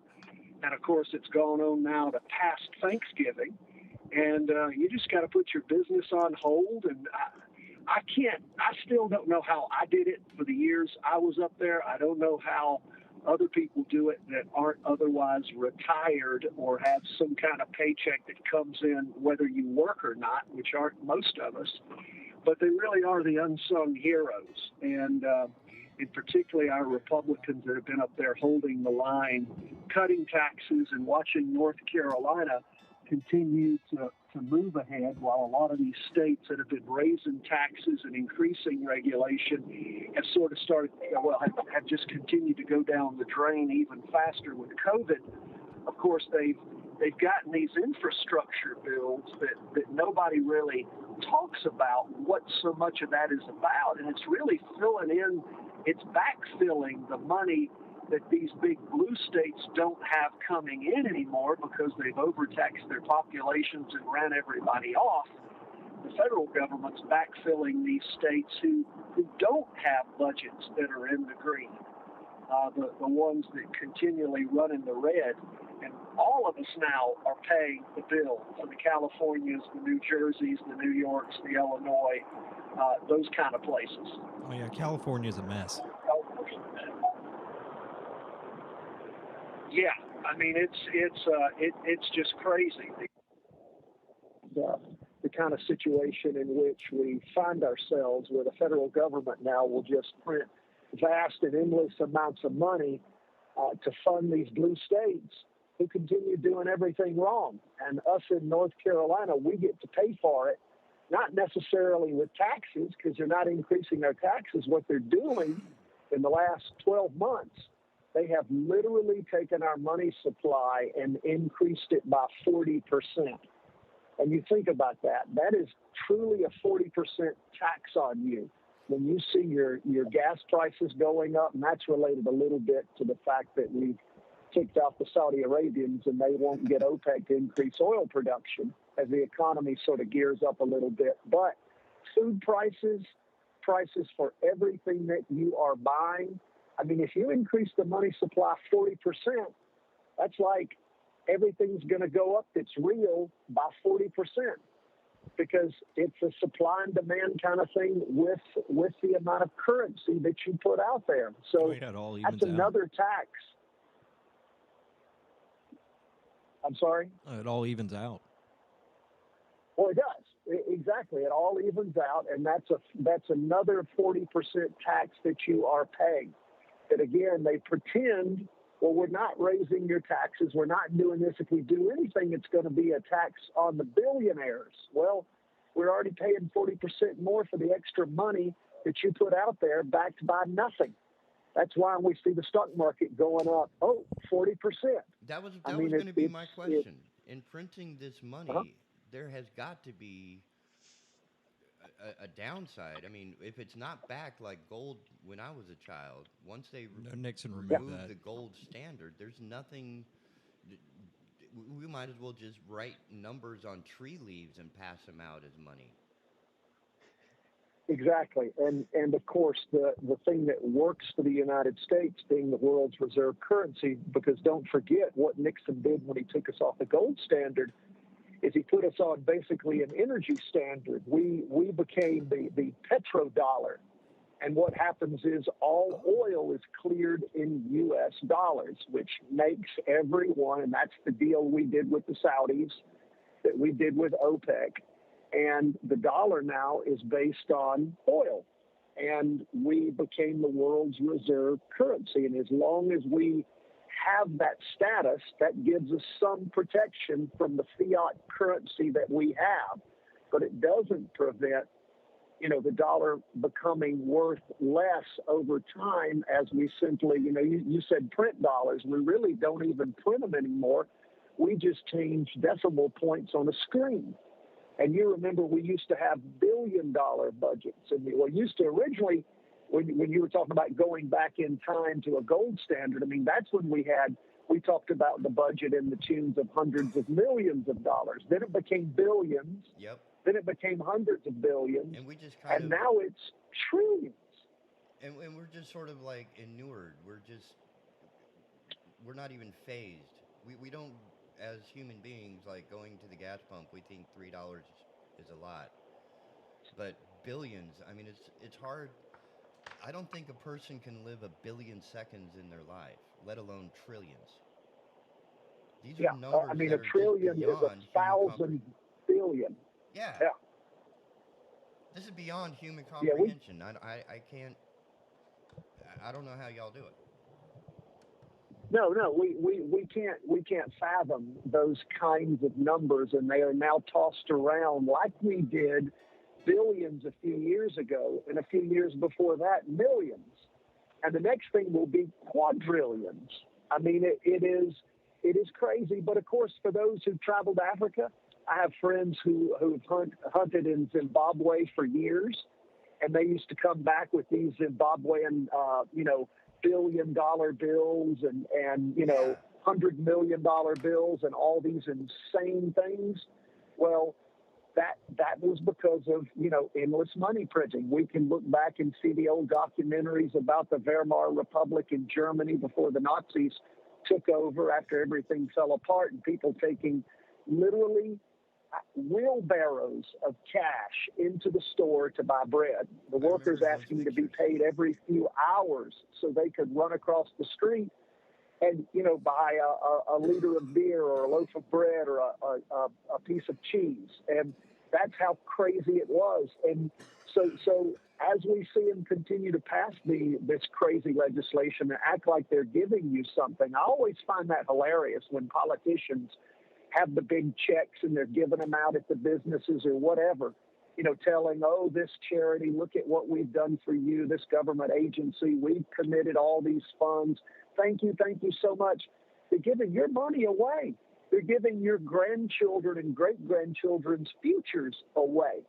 That's what they're doing today. It's the only time that you can literally affect the future is what our politicians are doing right now to really sell the future of our children, grandchildren, and great-grandchildren. That's what concerns me so much. So when I do see politicians doing the right things here in North Carolina, where they're cutting taxes, they're keeping spending at bay, they're investing in the right things and doing things the right way, lowering our personal income tax yet again. We've cut the gas tax way back. Corporate income tax is being phased out, and all these things do what? They make North Carolina a better place to do business because you can spend your money so much more wisely than the government. And that's the bottom line, is if you'll just free up the free market, it will take care of things. It is self-organizing. It knows what to do. It will figure it out. Just leave it alone. Yeah, that's sort of like the Army edict of let the situation develop before you freak. Yes, So absolutely. that way it's not a knee-jerk reaction. It's more of a tempered response.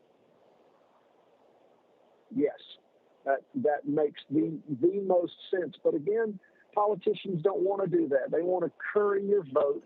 They want to pretend they're doing something when the best thing they could do is nothing and let the market sort it out. But that's, we saw what happened to Herbert Hoover versus Franklin Roosevelt, who many economists will tell you extended the Depression with all of his spending, whereas Herbert Hoover was trying to let the market sort it out. He just had an election that he had to go through, and he lost. And then, of course, who did you have take over? FDR, president for 4 unheralded terms, and never before, never since. We never saw it happen. And what occurred? Well, we developed this whole socialist agenda and socialist state that we still suffer from. So do you think that the market is going to sort of reflect that socialist ideology and sort of tank in certain areas and other interests are going to be more active or more volatile? Well, but I mean, as we were saying, the market does tend to be self-correcting. It is going to do what it can to survive. I mean, you look at what's happened with COVID. What businesses have made, incredible sums of money. You notice when they told you couldn't go to church, but you could go to Target. You couldn't hang out with your family, but you could go to Walmart. You could go to Lowe's. You could go to Home Depot.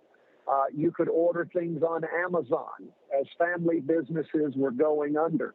You couldn't go to a restaurant and sit down, but you could go through the drive-thru at McDonald's, at Burger King, again and again, the focus was on staying away from people and not being, no focus I heard very often was on being healthy, getting your immunities up by getting outside, working out, being healthy.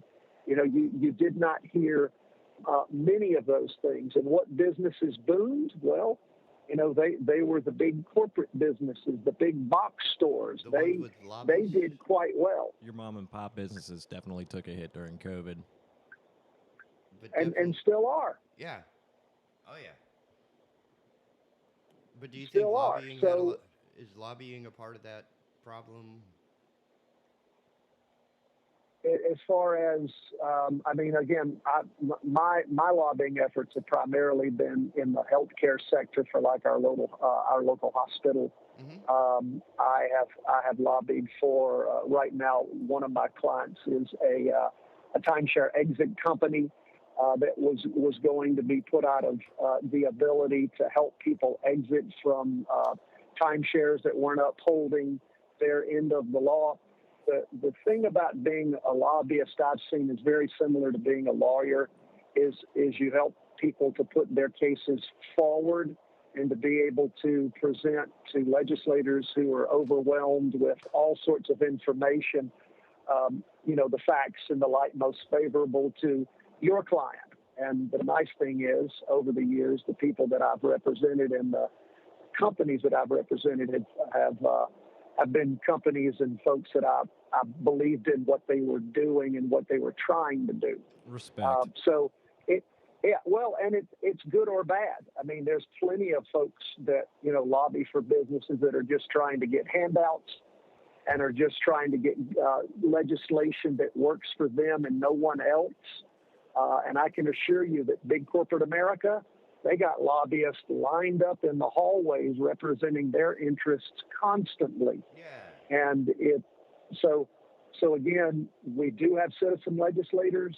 They are overwhelmed with what's going on. The nice thing is, with the majority of them being Republican, most of them are small business people. They're real folks who've had real careers, not simply government bureaucrats that have retired and decided, to go into politics. They approach things, and I felt like when I went up there in 2011 with the Republican majority for the first time since Reconstruction, that we were focused on the same thing. We were focused on, making North Carolina the kind of place we wanted it to be, spending the people's money wisely, not foolishly, and doing the people's business, not corporate America's business, not kowtowing to the powers that be, or even government itself. Every government agency has a lobbyist that's there before the General Assembly every day. That was one thing I found surprising. I did not know that.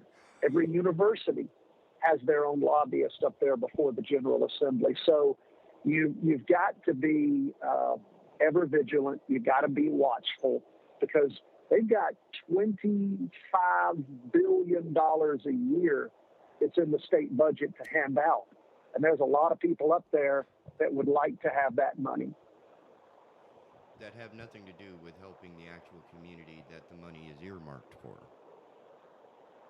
Absolutely. I mean, if ever the folks who are listening who've been in North Carolina a while, if you remember back when Mike Easley was governor, the legislature did something screwy and passed a law that pretty much opened up the purse of the state when it came to mental health care. It was just a mistaken legislation, is what I want to believe. I don't want to believe there was any corruption there. But what quickly happened was that the health care, the money in the mental health, on the mental health side of the house, was just depleted by various groups very, very quickly. And all the mentally ill folks were sort of left holding the bag in North Carolina. It was really awful.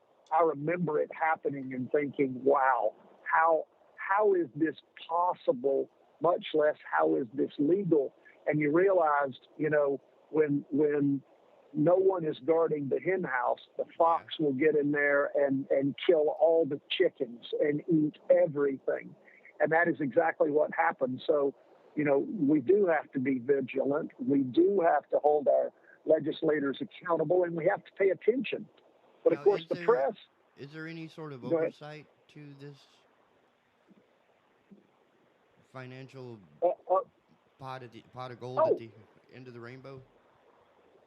I hope so. I mean, if you're talking about on the federal level, when it comes to this just uncontrolled spending, I mean, I guess it puts us closer to the last chair being pulled out from the musical chair game. But of course, when we look at what happens when you have, an economy breakdown, it is a reset. We keep hearing from the Davos crowd and all, that we need a reset. Well, I can tell you that will be coming at some point. I sure don't want to be carrying, wheelbarrows full of cash to the store to try to buy bread. No, absolutely not. That is frightening. But Yeah. at least at the state level, where we have the most control, That's what I our was. local folks understand what's going on and seem to be doing the right thing. Okay. That's encouraging. And what are you working on, like your own projects that are Well, on your desk as I've this got wraps up? my I'm very interested in, of course, the stock market. That is one area that I devote a lot of energy to. I've got a website, chartingwealth.com. I do a daily podcast listened to by a lot of people. It ranks between about fourth and eighth, depending on the week or month on podcast worldwide for stock trading. So I do I that did not know every that. day. I put out about a 10-minute broadcast or so where we talk about what's going on in the market, both in the S&P 500, the NASDAQ 100, 20-year U.S. government bonds, gold, and Bitcoin. And of course, Bitcoin has been cryptocurrencies have been a really popular thing. Still don't know what I think about them. I don't know Okay. if I believe that in the long term they're going to work out, or if, as Peter Schiff seems to think, that they are just a Ponzi scheme A that fad. keeps growing and at some point will fall apart. I don't know, but I do Now track them. our And other host, Yael Lasowski, uh-huh. he's hip deep into this cryptocurrency. He's even running a cryptocurrency. I don't understand it. Cryptocurrency algorithm node on a little Raspberry Pi miniature computer sitting on his windowsill in Vienna, Austria, and it's making him money. It's mining. It's not mining. Doing a little mining. It's Oh, doing it's not the mining. uh, puzzle. I think he called it the algorithm that whoever solves the algorithm wins the money. Yeah, that is mining. That is what That's mining mining. is. I thought it was Uh, like That is noding that's mining. or mining. something like that. Okay. It's solving math equations. So he's got that running on the. So he's hip deep into it. I'd like to get the two of you to chat sometime. Yeah, no, that would be fascinating because I do follow both Bitcoin and Ethereum. Those are sort of the two big players. The And what I find Satoshi guy. interesting in them, the alleged creator of Bitcoin. We all Yeah. wonder who he is. I don't know. Do you guys listen to Max Kaiser at all? Do not. Not yet. He actually he lives in Durham now, but he created the Hollywood Stock Exchange and was a big Bitcoin proponent back in the day.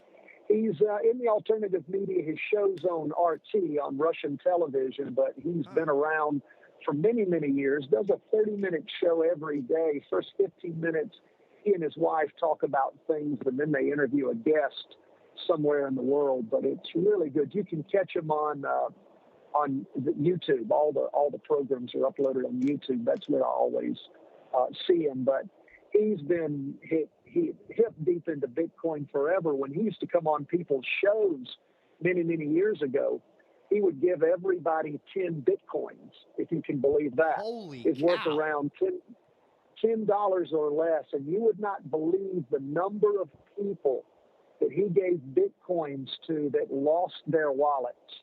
I mean, you think about what 10 Bitcoins would be worth. Yeah. I think Bitcoin closed yesterday at about $57,000.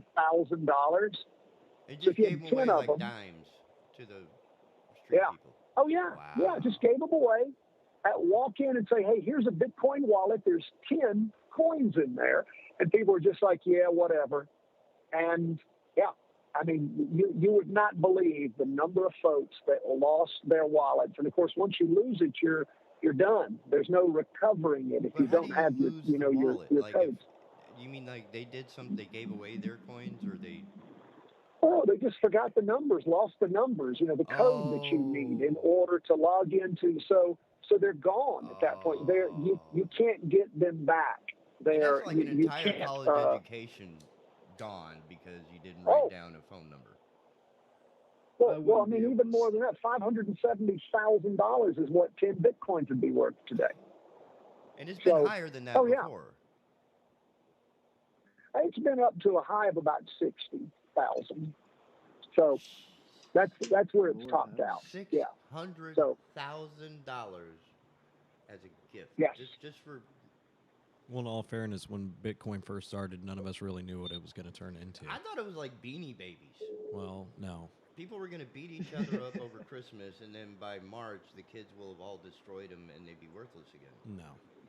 If I lost 10 bitcoins, I would not be yeah, able to sleep. it's amazing. Now Max will say that Bitcoin is going to top out at around $400,000 a Bitcoin. So maybe there's still time before, And you as can Peter own Schiff a says, part it of a all falls Bitcoin, apart. right? You can have like You can. 0.005% of a Bitcoin and still use that to buy a candy bar. Well, I mean, for people who are interested in at least seeing what Bitcoin is about, you can open an account at. Now, again, I'm not a fan of what Robinhood did to all the GME guys, but Robinhood will allow you to basically buy and sell Bitcoin at no fee. You put your money over there. You can set yourself up to, purchase $100 worth of Bitcoin every week if that's what you want to do. Almost Or like a $1,000 currency today or conversion whatever. from dollars to yen or Bitcoin or whatever.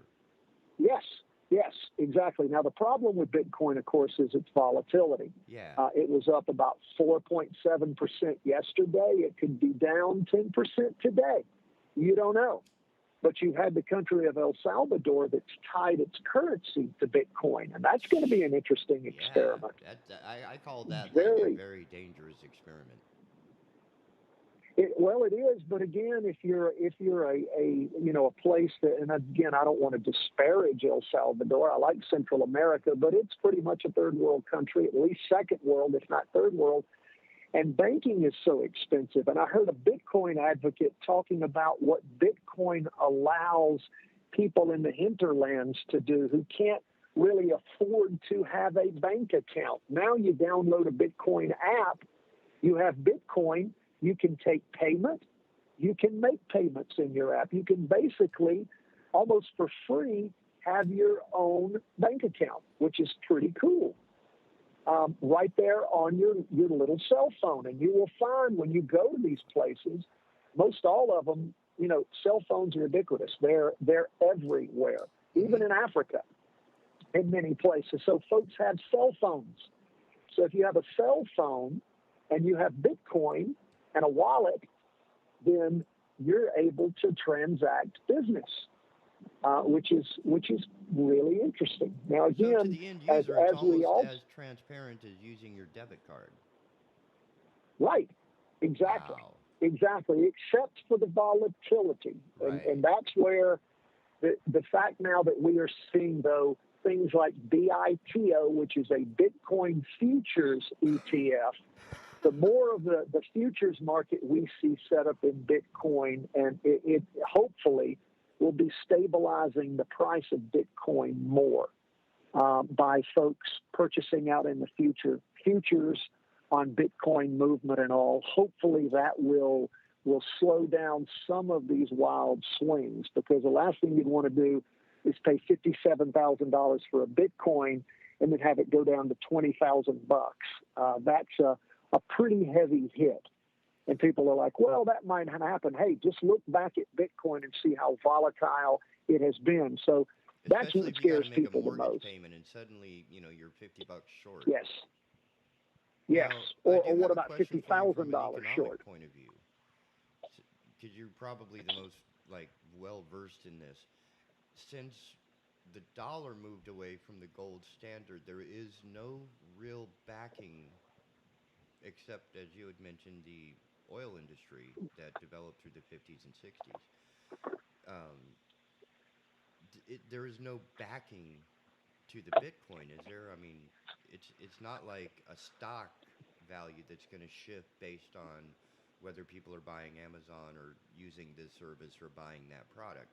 There's no backing to the swings or support to support the Bitcoin craze. I will tell you what the Bitcoin advocates say, and then I will tell you what Peter Schiff says. Peter Schiff says he's a big gold guy at Schiff Gold. And Peter Schiff says that, of course, Bitcoin is a Ponzi scheme. It is worth nothing. It is nothing but another one of these currencies backed by nothing, a fiat currency. And it's even worse in States. Now, you will have Bitcoin advocates that will say, no, what Bitcoin does is it allows what I told you for a little person in El Salvador to actually, be able to transact business over a secured, and again, remember what they talk about. This is the Bitcoin chain. You have this self-accounting that it does in the blockchain. Every time that one person, affects it, then it's back checked with the chain, and things are corrected in the blockchain, and that the blockchain is a blockchain of events of financial transactions, and that adds value to it, as well as the fact that Bitcoin can only grow to a certain amount, and it has to do with what you were talking about with the algorithms and the prime numbers. They say those formulas alone, and the fact that it is a secure blockchain that is back-checked with everybody who's a member, and that you have a running tab of all the transactions that are back-checked, that is what gives it its value over a fiat currency. Now, again, I don't know. I'm telling you the two arguments that you hear from the Peter Schiffs of the world that are anti-Bitcoin and the pro-Bitcoin people. Now, can you I will imagine tell you that for the a people, savant like me trying to wrap their head around this? Sure. I mean, that's... What now? Trying to... I mean, I do my daily job, and I'm not stupid. But trying to wrap my head around getting away from the gold standard, which is now central bank standard anymore, as a backing for it, there's still no tangible support structure for these systems, it seems. I would agree with you. I am much more along the line of Peter Schiff. I see that Bitcoin is being speculation, and trust me, you can make a lot of money in speculation. Mm-hmm. I've bought property speculatively and seen that property, particularly in this area, soar beyond belief. I cannot believe that I spent. Yes, it is very much like gambling, because there is a risk. At some point, the chairs could be pulled out from underneath you. But in the meantime, you've seen people that bought Bitcoin for $50, and now they have a Bitcoin worth $57,000. So those people, as long as they get rid of the Bitcoin, before and if it fails, they've done okay. They're not complaining. They're spending that money and enjoying it. So again, every Ponzi scheme works until it doesn't work. So I don't know. That's the part. And again, I can imagine a lot more lay people that would be easily swayed. I could see a lot of the lay people that are easily swayed by the marketing and such to buy into it without a full understanding of it. Could easily just be taken. Like, if this collapses, does anybody make money? Like in a Ponzi scheme, when it collapses, somebody makes money. Yes, the person who's running the Ponzi scheme has already taken the money. Right. They cash out and then let it all go away, or they've already spent it all the way along. So and Satoshi, again, the folks bought a planet somewhere and he just left, and he's laughing. Well, I think he is. I saw something the other day about how much Bitcoin the creator has, and it's some unbelievable amount of Bitcoin, which, at the appropriate point, now that more and more people have gotten involved in, if you remember when Bitcoin, again, to sort of defend the people who got the 10 Bitcoins from Max Kaiser and lost their wallet, what was it worth? I remember years ago when I was trying to purchase Bitcoin for the first time, I was told to send a certified cashier's check. I wanted to buy $3,000 worth of Bitcoin, send it to some P.O. box paid to the order of Mount Gox. And I was like, are you serious? I'm that just supposed to reads send... like a sketchy, bad B movie. Yes, it was. It was totally sketchy and crazy. And we'll send you a key. Yeah, exactly. And then, so send us your certified cashier's check. No way you'll ever get your money back if this is a scam. And who knows if Bitcoin will be worthless tomorrow. So for the folks that did buy it at $1, $2, $50, they were they were going against the grain big time because, and then too, what could you do with your Bitcoin? Right. Nothing. Right. Nothing. That was my thing. So, it's like, it's great I have this Bitcoin, but it's kind of like having a token at Chuck E. Cheese. Well, none of us. Exactly. At the beginning, none of us knew what this was going to turn into. Well, you couldn't go buy a soda at the store, but now the bodega Nothing. downtown has a Bitcoin thing that allows you to buy your soda using Bitcoin. Yep. And I'm thinking this is a little weird because it's people, or at least one of the articles I had read recently, that you could buy Teslas with a Bitcoin. So you could. I don't think they're allowing that right now, but they originally the idea were. was that you could use a Bitcoin to buy a car, which is kind of mind-boggling to me because I still think of a Bitcoin as the little monopoly money coin that you played with as a kid. It doesn't have any weight to it. Like, have you ever held a bar of gold? Oh, yeah. That has weight to it. So if you back your money with gold, you have something you can hold. You can break your toe with it if you drop it. But with Bitcoin, it just seems this ethereal thing, almost like I credit. agree. But It now that seems you worthless. can purchase items with Bitcoin at the corner store, it's becoming a little more mainstream. But it's not, if we're going to do that, why don't we have the ability to buy things with yens or marks or euros? Good point. Bitcoin doesn't translate to dollars like other currencies would. Am I right?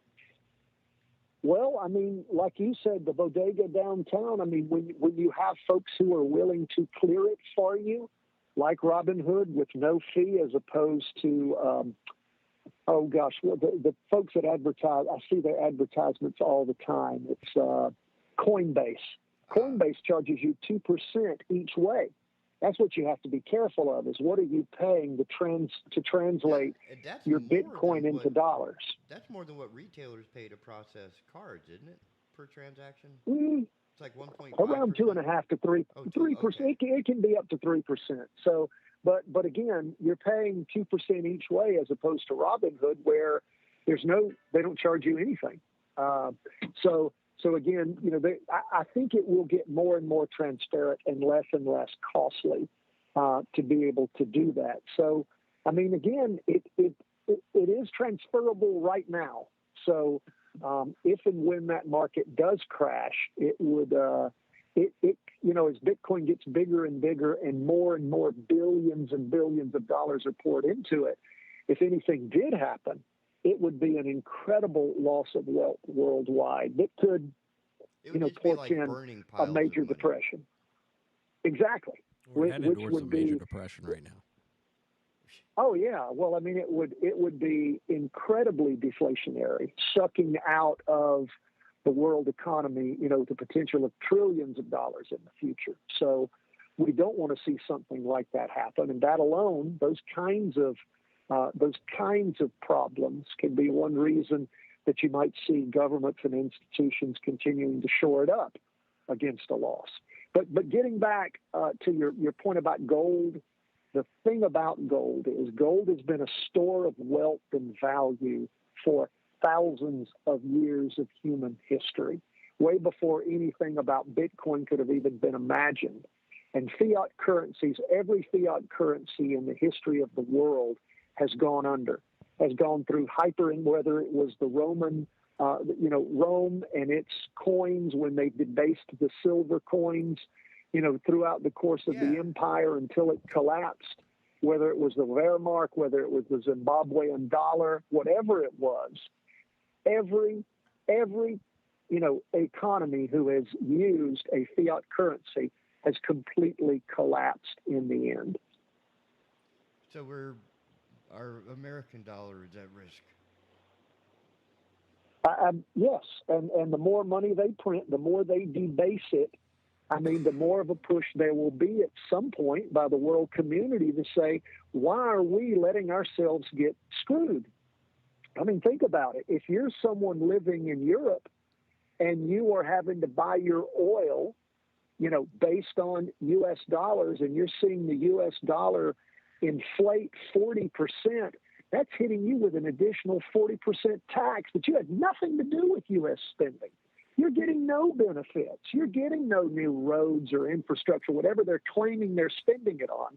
You're just paying 40% more for your oil now, thanks to us. So at some point, I do think the world community says, enough of this. We're not here to support America. We want something else. So again, that's my fear going down the road. How long will that be? 5 years, 10 years, 20 years? I don't know. Wow. So, and just like Bitcoin, there's no real safety net for non-backed currencies. No, it's the full faith and credit of the U.S. government. And as long as we have the biggest army and the most powerful, missiles and air force and all that in the world, and we can enforce our power wherever we like, well, that helps. That helps keep our dollar up. But it's still not a tangible. Yeah. No. Wow. No, it's not backed by gold. And if you look at old bills, I mean, they will tell you they are either silver or gold certificates. I have silver notes they in represented. my collection. They represented you could go cash that in for silver. It was backed by silver. It was backed by gold. The dollar was as good as gold. And once we went off that, at the time we went off, gold was $35 an ounce, and it is, just less than $2,000 an ounce now. So, a completely different world. Well, guys, I have got to go. It was a pleasure talking with y'all this morning. Thank you so much for your call. Sure. No, appreciate it. Y'all take care. Thanks. And I'll see you soon. Okay. Bye. Bye-bye. Now, that was an education I don't think you can get anywhere else. That was, because I've been curious about Bitcoin myself, but there's no real roadmap. Well, yeah, you're taking a gamble. But it's a gamble on something I am hopeless to understand. Well, you just got to do your research into it.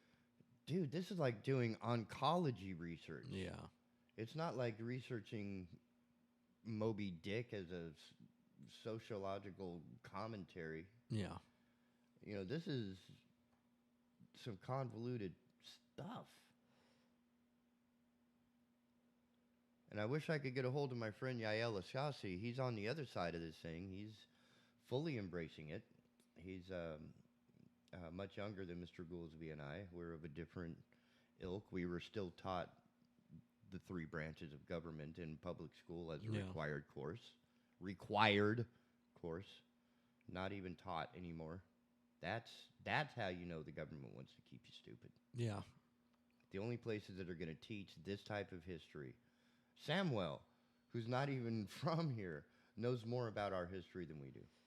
And our place in the global development of history since, the Germanic and Ottoman empires.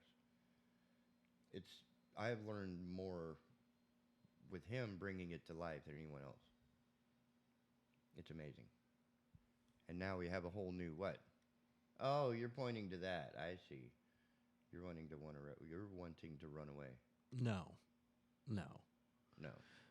I'm just I don't know. I don't trust the Bitcoin thing, man. I had a couple of dollars into it, and like Tom said, I lost my wallet. I was really upset when it started booming, and I couldn't get a hold of it again.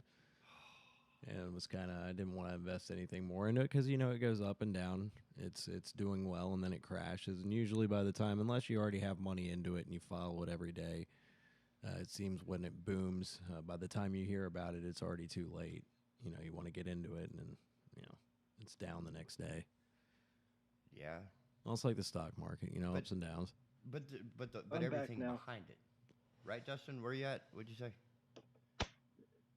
For some reason, when Mr. Goolsby was on, the audio started messing up. I don't like couldn't this really board. hear I will anybody. replace this board today, I promise. I redid the link and everything. Now I'm on. I was going to ask Mr. Goolsby a question about the stock market.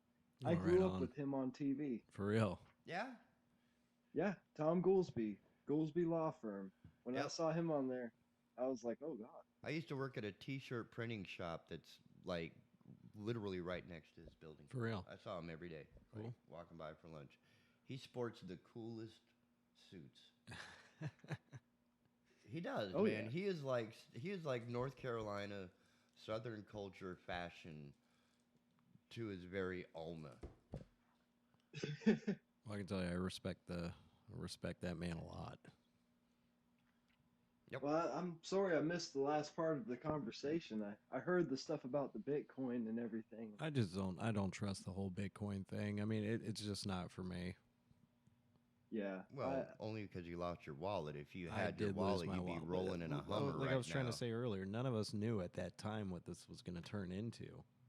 You know, it wasn't worth that much. It was worth a few dollars. It's worth a lot more than you realize. Yeah. Well, kids, if you don't mind, after that, I think I will take Todd's hint and roll some spots of those who are supporting us as we make our transition to the Big Talker Online. We'll be right back after this. Oh.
Shout out to a friend of mine in Raleigh who did this track.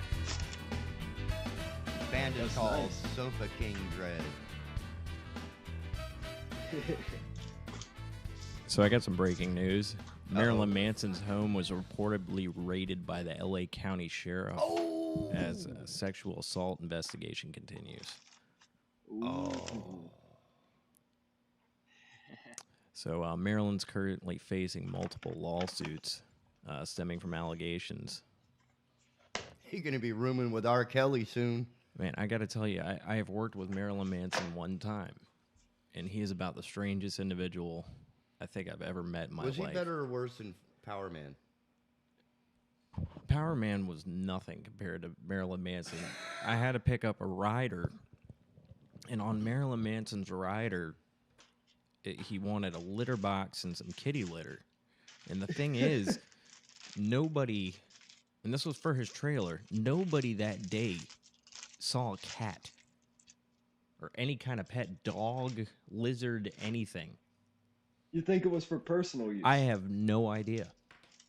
Maybe he was just like trying to be. I have no idea. Okay, so The man wanted a litter box and kitty litter for his now, trailer. there are some mammals in North America that take dust baths, like the chinchillas of New Mexico and Arizona. So it's quite possible that it was for personal use. I have no idea. Or you could take a scene from Deadpool. You don't have a cat, then whose litter box did I just shit in?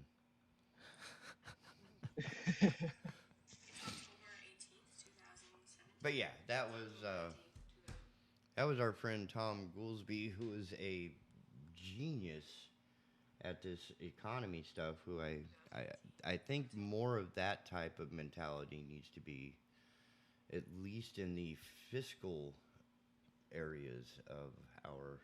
Yeah, I Or didn't at get least that. his sense of fashion. Apparently, the Oh, Dow yeah. tumbled 900 100%. points the other day. I was meaning to ask him about that, and I think that's all from this new Omicron variation. Something. Well, The you were stocks talking and oil about dropping. Marilyn Manson. Yeah. Sorry. Like, we were in Bill Cosby. Like, that kind of could hit you as a surprise. But Marilyn Manson, That wasn't a I mean, surprise. I mean, yeah, half these girls. right. That's like being surprised that Charlie Sheen got busted with cocaine. I mean, Yeah. these girls are coming out and saying, "Oh, he did horrible things to me." It's like, yeah, have you listened to Why his were you there? music? Yeah, I mean, what did you have you ever expect? have you ever seen Queen of the Damned? You I've know, when not. they took those I've girls not. over there, it was like the vampire Lestat. Like, they knew what they were getting into. Right. They pretty much tell you, like, hey, we're taking you over here to see Marilyn Manson. I mean, his This song. isn't like Camp every- Silver Lake where you're not expecting Jason. No, yeah. Oh, you're gonna meet Joel Osteen or something like that, you know, at a Bible meet. No, this is Marilyn Manson. I mean, it's sodomy, death, murder, and then there's like his music, and you know, Jeez. Wait. I don't think that there is no, music. Music is a different thing. Well, I know his music was, yeah, and his daddy was a preacher. Right. And what's been fun is, at least up until the last 2 years, he's tried to capitalize on a dichotomy of him being this demonic goth boy and this, straight lace. It's just an act. Yeah, no, it's not just an act. No. Some people do it just for an act. You look at people like Alice Cooper. I mean, Dude, he's he is the he's funniest completely dude to normal. hang out He's with. very well spoken. Ran into him in New York. Oh, that guy is hilarious. Yeah, I think Marilyn Manson. I don't think he's He's the hilarious. real deal. I think he's hilarious like Ronald McDonald. That is just. I mean, have you seen him now? He looks like Nicolas Cage. I He's have. dancing up there. I saw that meme actually and was like, "Holy cow, that's scary." Oh yeah, man. Like, But that's he what got happens when old. nobody buys your records, man. And it's scary when somebody that out of shape and that creepy just won't stop wearing leather. Yeah.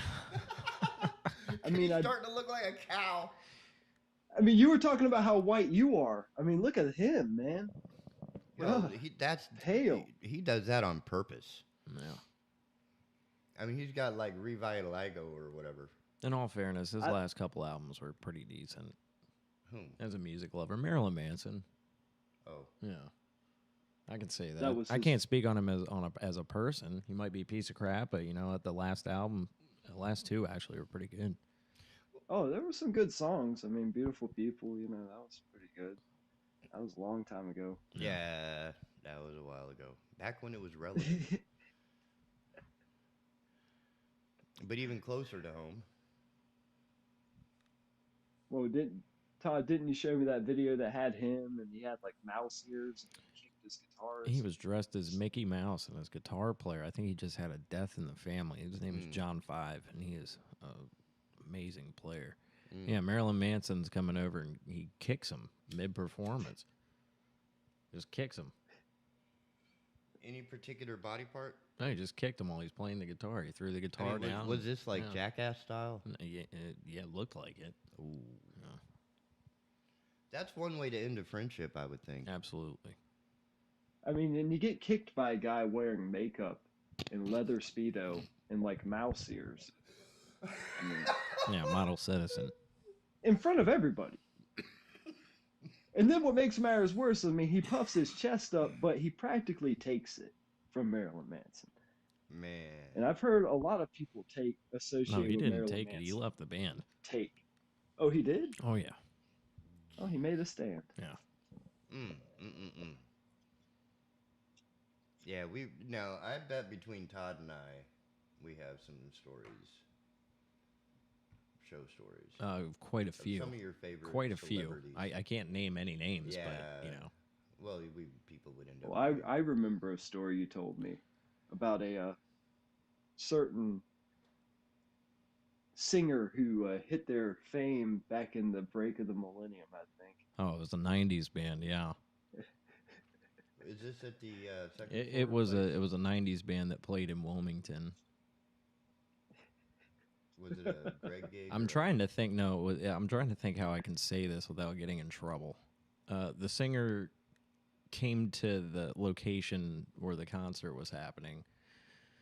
I walked in the back door, proceeded to do drugs, and Oh man, yeah, I wasn't working that night. Yeah. I would like to. You That would- said he there went was time for straight them. the It was time. cocaine. It was time for them to go on stage and yeah, I need to find the bathroom. Well, we don't have one for you, sir. You're gonna have to go out front with all the people waiting patrons to see you play. waiting to see you play.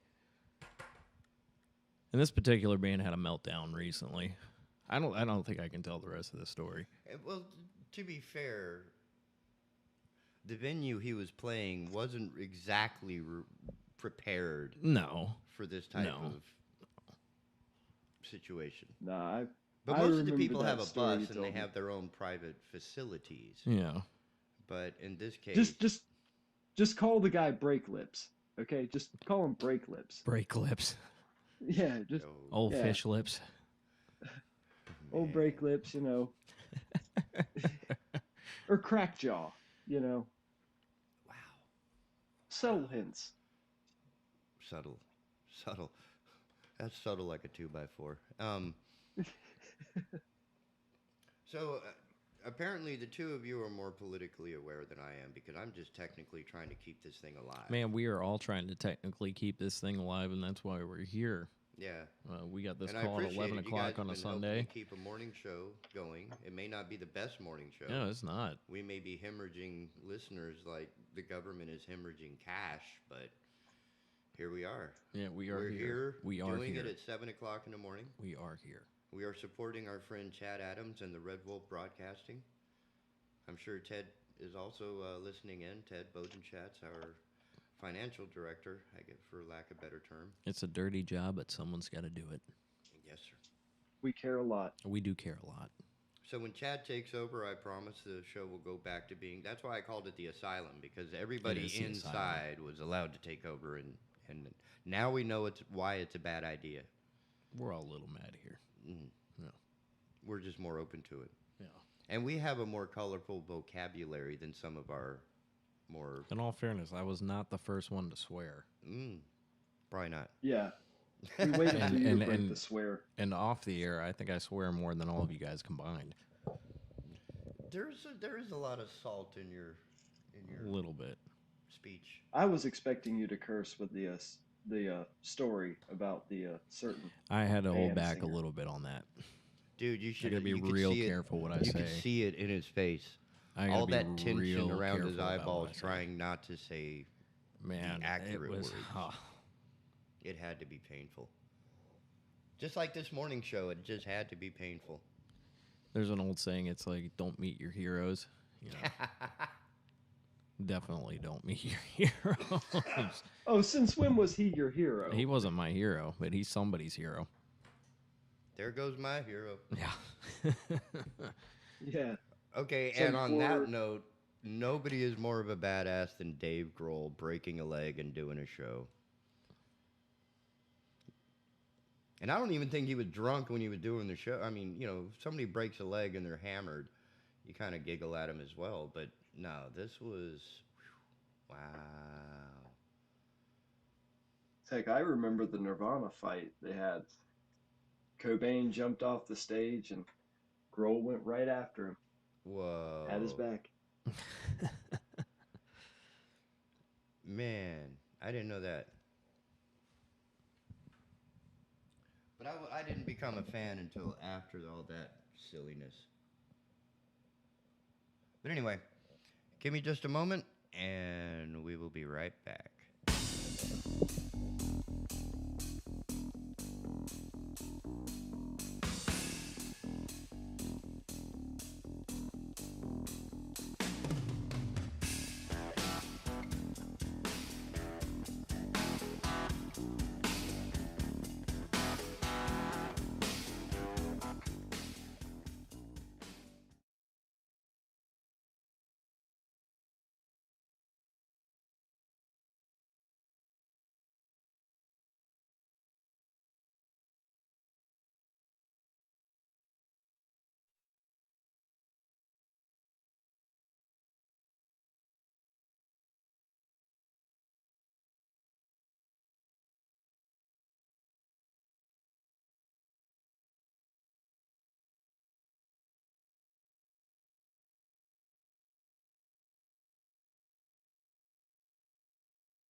Riding on the edge of the lightning bolt.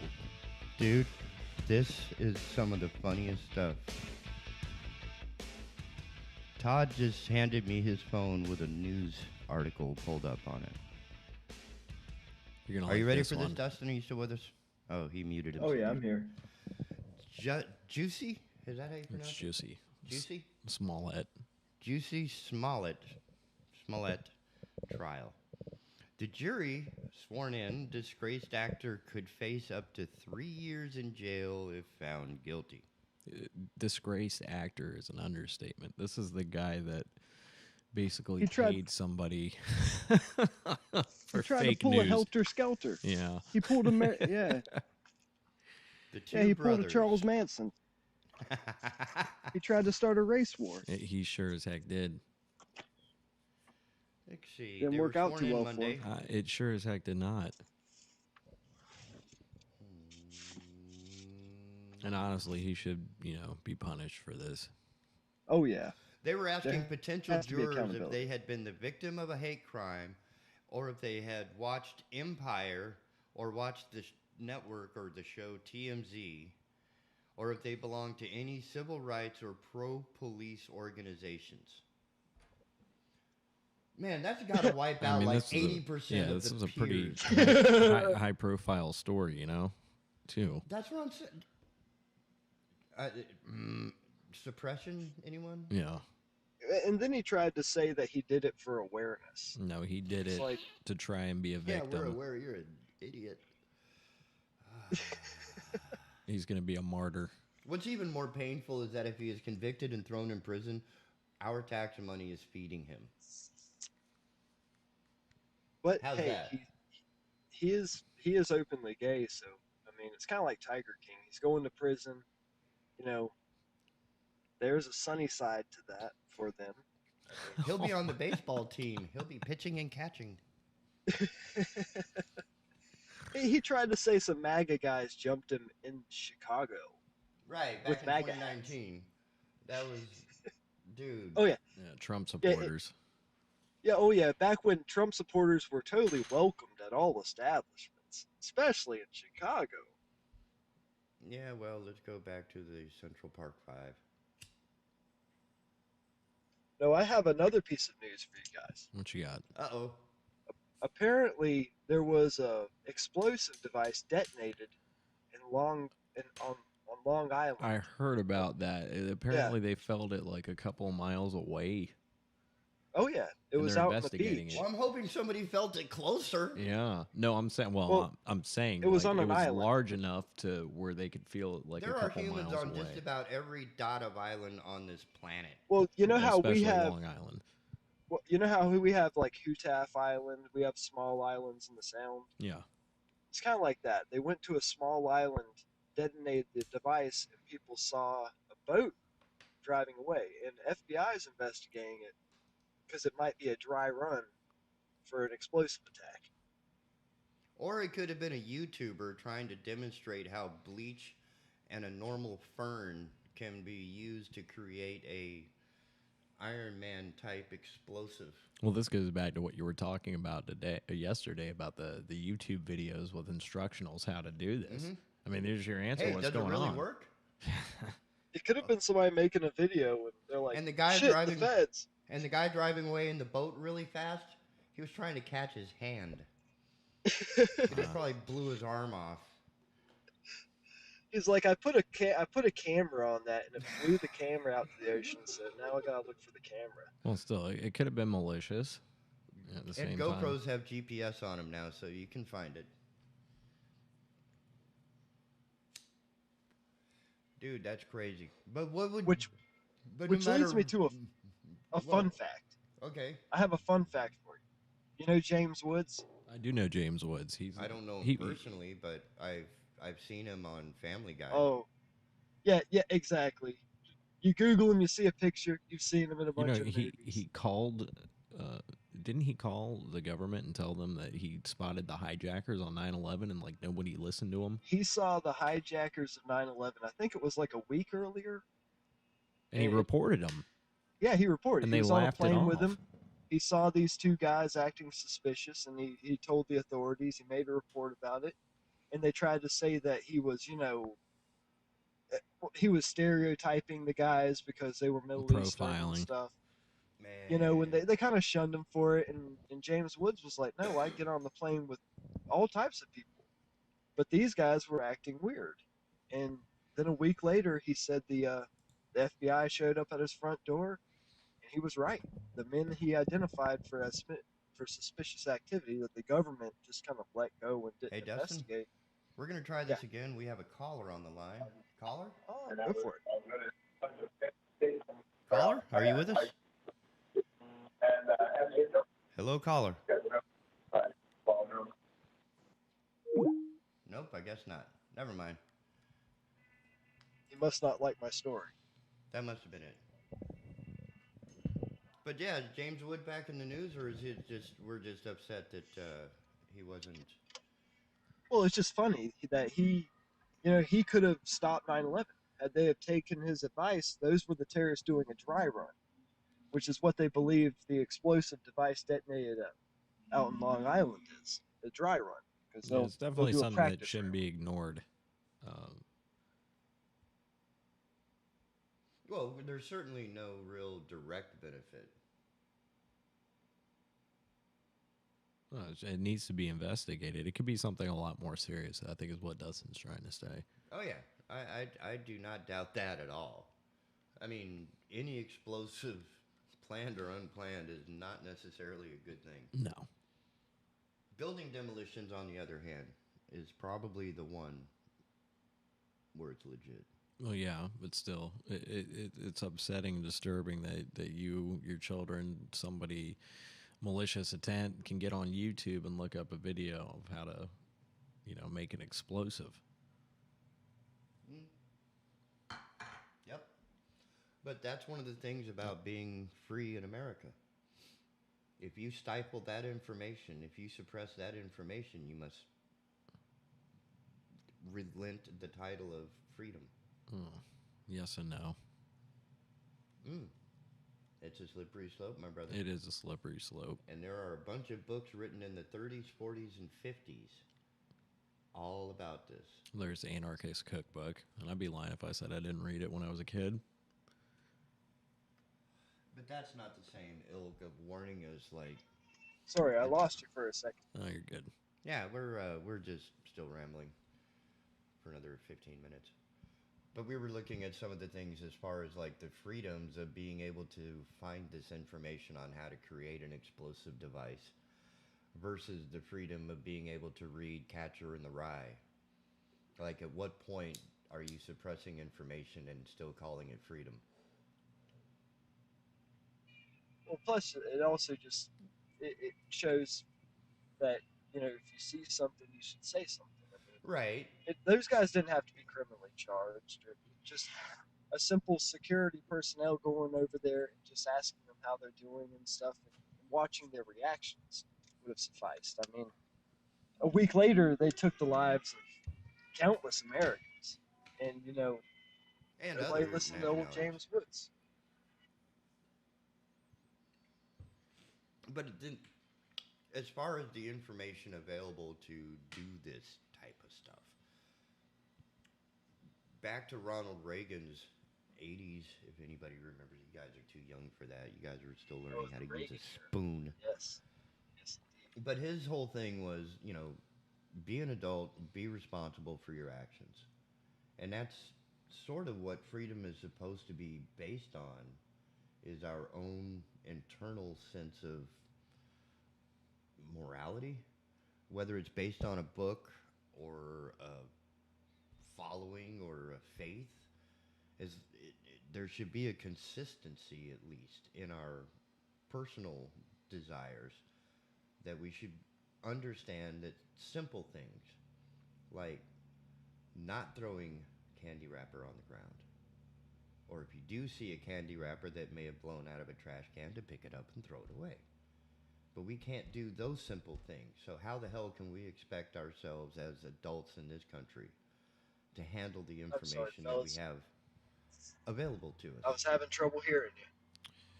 Feed keeps cutting in and out on them. Huh. Well, you're probably on a cell phone wandering around in the desert. Well, I hear you when you talk loud. Oh, when I Yeah, talk loud. you gotta Just get on yell the at mic. Get on the mic. I'm Just yell not at me. really a yeller. That was my ex-wife's job. But yeah, we're talking about, the freedom of that information, and being a responsible American adult enough to do things as simple as not throwing candy wrappers on the ground, and have the presence of mind to pick up, the simple The things. simple things of being a good person. Right. So how, with this freedom to learn how to make explosives from houseplants and household chemicals, can we trust adults with this information, knowing that we can't trust them to not trash their own neighborhood? And we're trying to Well, that develop a stems back community here, but people are like using the community as a litter box. Yeah. Yeah. Yeah. But at the same time, I can't see much good that could come from learn how to make an explosives can. video besides somebody trying to Yeah. demolition, or I've That's seen the it thing, done in with some any- varmints in their in their yard. And I Yeah, think even that's if- why I receive such a vicarious joy watching those videos, because they go out to someplace safe and they say, hey, don't But, do this you know, at at the home same because time- you don't have 20 acres. The wrong person wants to figure out how to make an explosive. They're gonna Yeah, and figure out how to everybody make an kind of- explosive. There's nothing. Yeah, you can do everybody about for that. awareness, they want to go and they want to blow stuff up, and they say, hey, disclaimer, let me do it, but you can't do this. Right. And- And I can accept that. There are people like Mark Rober who should be allowed to do that stuff because they have degrees in this. But I really don't want. I'm really hoping that who are those two guys? Always wearing the. I remember the ACDC. cowboy days. You Those are could two get a kids. box of dynamite. Not Even Ren to and this Stimpy. day, if you own like property and you're doing work, you could go in there, get registered, and you could actually get explosives. Oh, he's but- talking about Beavis and Butthead. Yeah. So I don't Yeah, want you're- Beavis and Butt. I'm hoping Beavis and Butthead can watch this on the on the YouTube, and take the vicarious experience, knowing that if they try to do that in that trailer, they're going to level the entire trailer park. Yeah. So that's we. Oh have yeah, to your trailer's gonna be a convertible. Yeah. Yeah, look at the skylight. I mean, but what work would somebody do in the suburbs?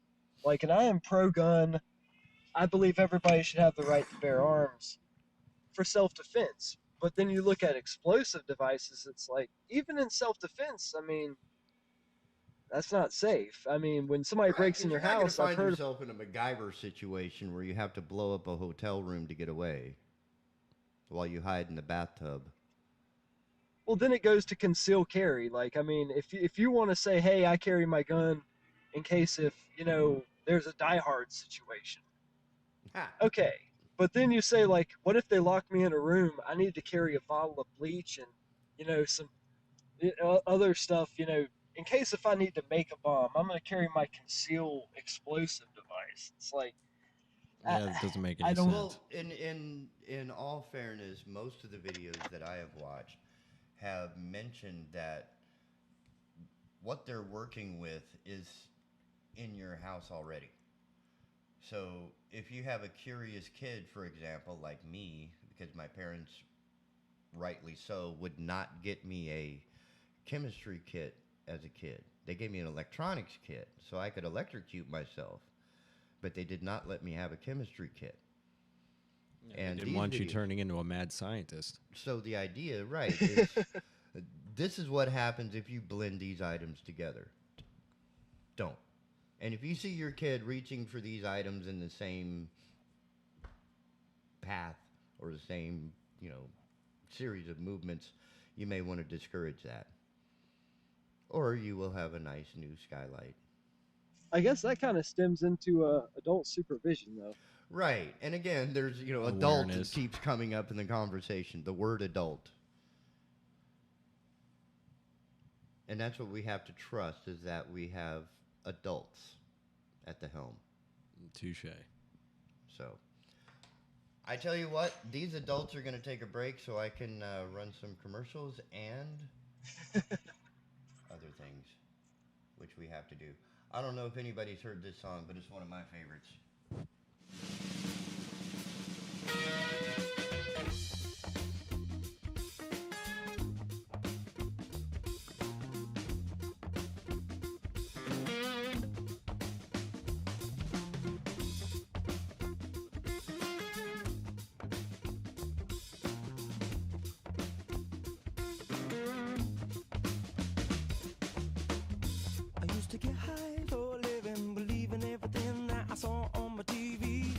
I used to get high for a living, eating all the bullshit food that they sold me. I used to get high for a living, thinking that my destiny was out of my control. I used to get high for a living, there's lots of different reasons and I'll tell you so.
Well, that did not go according to plan. But hey, we're back. We're back. What do you think of that? We are back. Dustin, you back?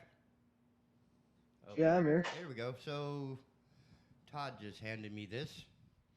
Greek Prime Minister has announced mandatory COVID-19 vaccination for all Greeks above 60 years of age before a cabinet meeting. So are they saying you have to be vaccinated They're gonna in front of fine the you. cabinet? They're gonna fine you if you're not vaccinated in Greece.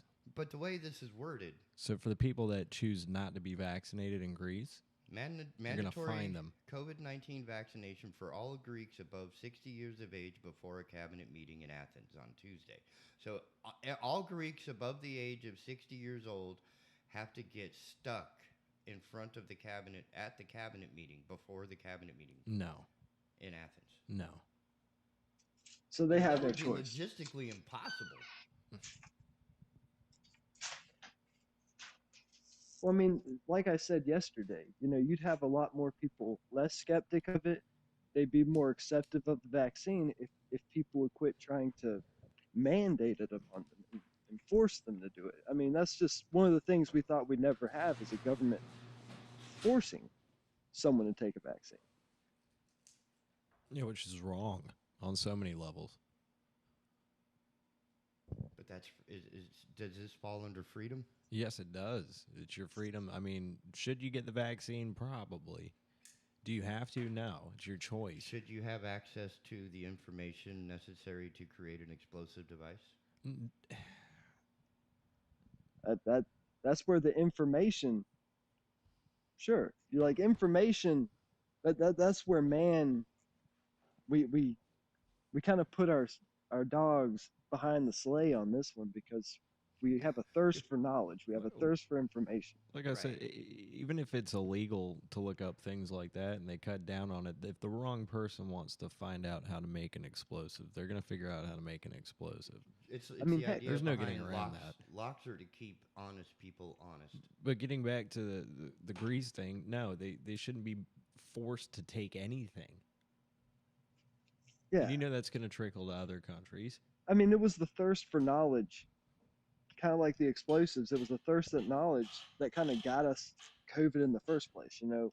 People researching it. It's like, but do you have to do it? Like you could research about, things that go boom and all that stuff, but going and getting the ingredients and actually doing it, why?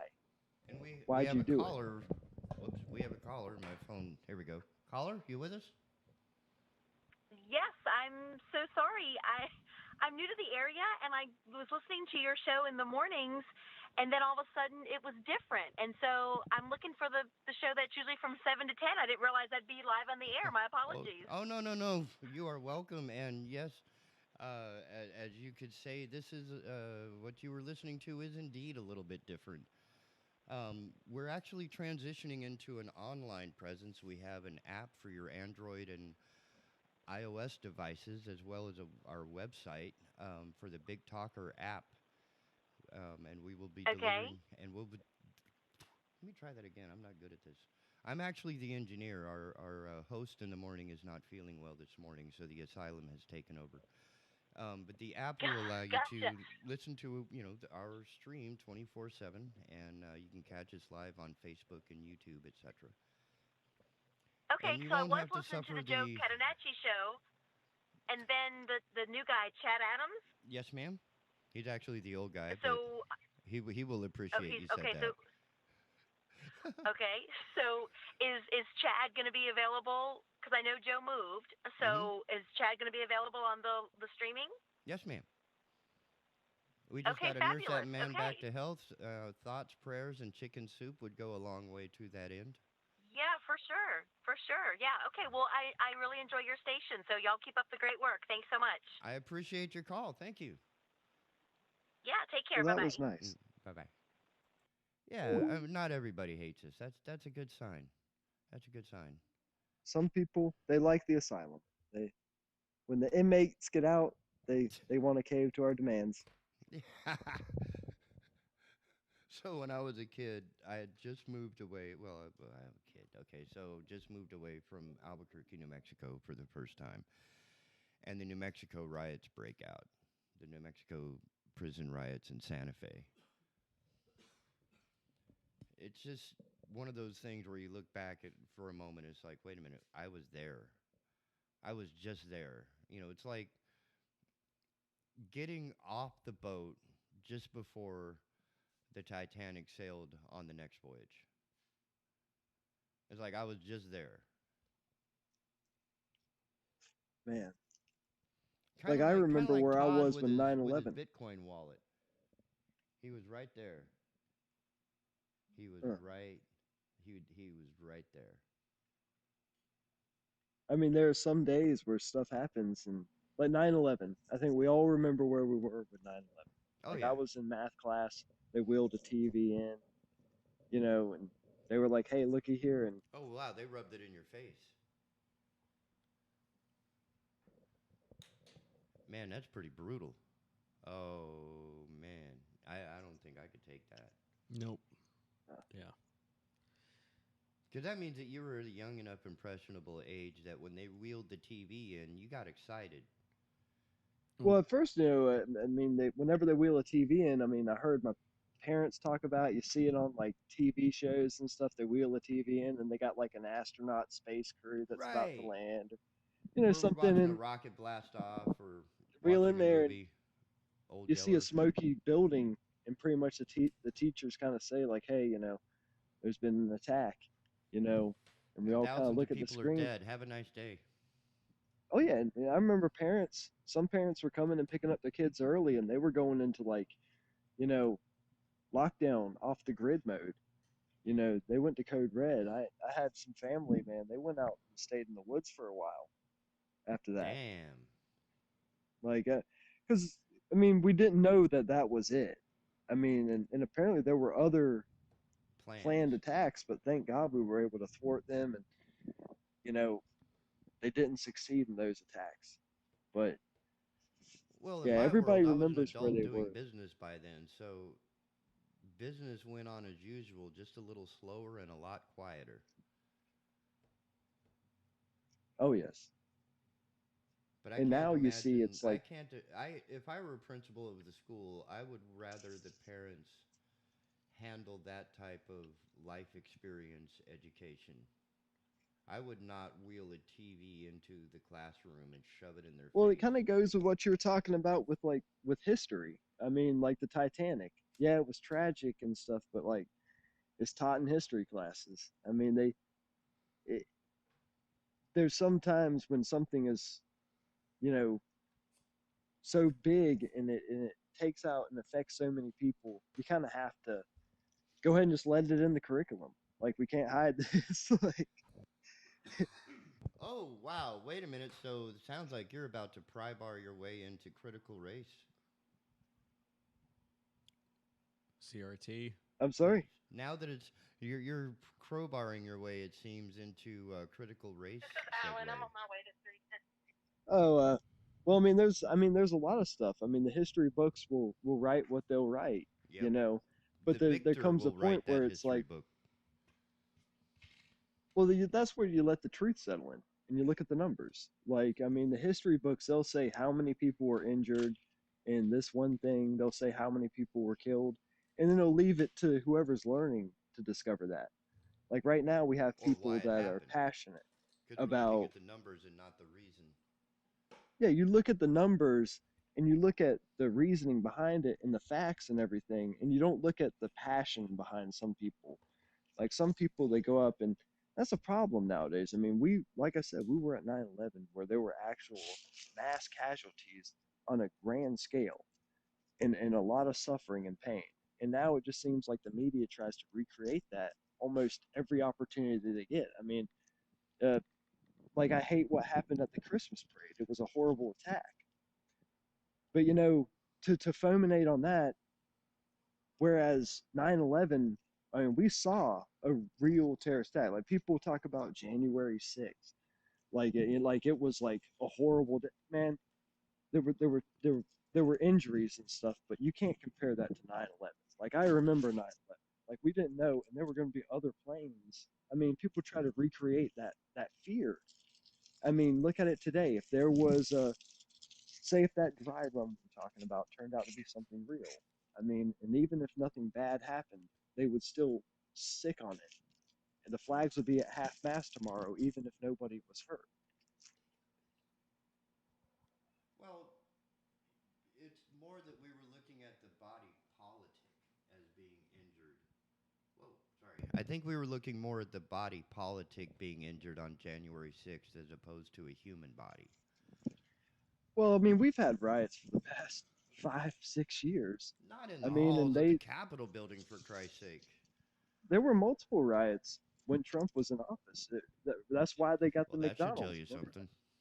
I mean, That, and then there was one over there at the Capitol building before Trump left office. I mean, the whole time was just people protesting. I mean, you could nitpick on who was doing it, but it doesn't matter. I mean, as soon as Antifa and BLM packed up their bags, the patriot people moved in, and the Proud Boys moved in. I mean, everybody just kind of like they took turns. You know, one group would move out, another bus would move in to complain and riot about the next thing. I mean, and everybody Well, wanted to that's raise its their own fist. industry now. Yeah, and that's what it is, man. I mean, you got people. Get your T-shirts for $25. Yeah, yeah, exactly. People are showing up at this stuff and watch. I mean, it's not. They talk about January 6th. They talk about all the unrest in Kenosha and everything. I mean, it's not going to stop. Every opportunity they have to get people riled up, and it's almost like kind of a. It's I don't see almost the like motive behind it. it's almost like an informational SEO funnel. Well, on both things. I mean, you look Right, at and it's Kenosha, almost like it's the dolloping. misinformation that It's put the dolloping people out little there. cupcakes as it goes down the line, where this one gets a white frosting, this one gets a pink frosting, this one gets a gray frosting. And they, as you were saying, they just pull up on different color buses if the bus isn't run off the road. Well, imagine, say, yesterday you were talking about those two guys who were fighting out by your car, and you kicked the crap out of them. Imagine. So,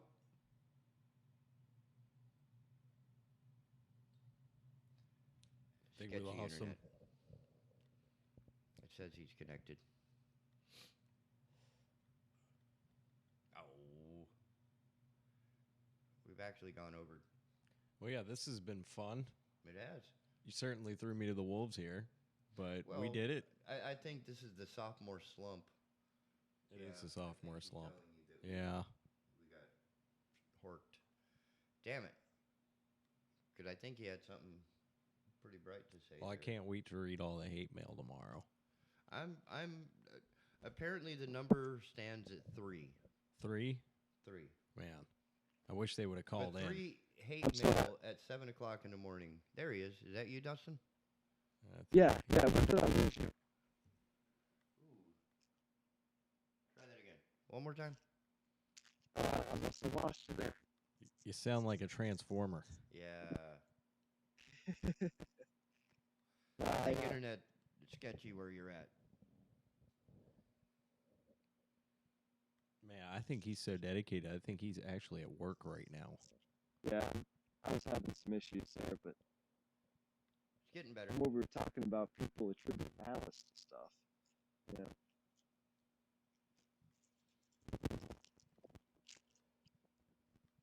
Ah, damn it. Well, at least some of the technology is getting better. And Dustin, I'm sorry, but what we're getting from you at this point is just Static. unintelligible. Can you hear me? Yeah, we don't want to, though. I mean, what you have to say is nice, but what it sounds like is absolutely painful. But Well, I I guess am it's going time to to put I am this going to dog thank down. you. Sorry. I am going to I'll thank see you fellas later. Yeah, that's what we're going to do is we're going to say, hey, thank you so much for putting up with us. It's been a lot of fun. This is what you call gaining Hey, experience. just appreciate Chad Adams more now. Exactly. What? Shout out to Tom Goolsby. And shout out to Tom Goolsby is the man. That was an incredible education right there. Baby snakes. Late at night is when they come out. Baby snakes. Sure you know what I'm talking about. Make it wet. They make the best kind of pet. Baby snakes. I look around and there's a couple right near me. Baby snakes. Maybe I think they can probably hear me. Making wet. I'll take all I can get.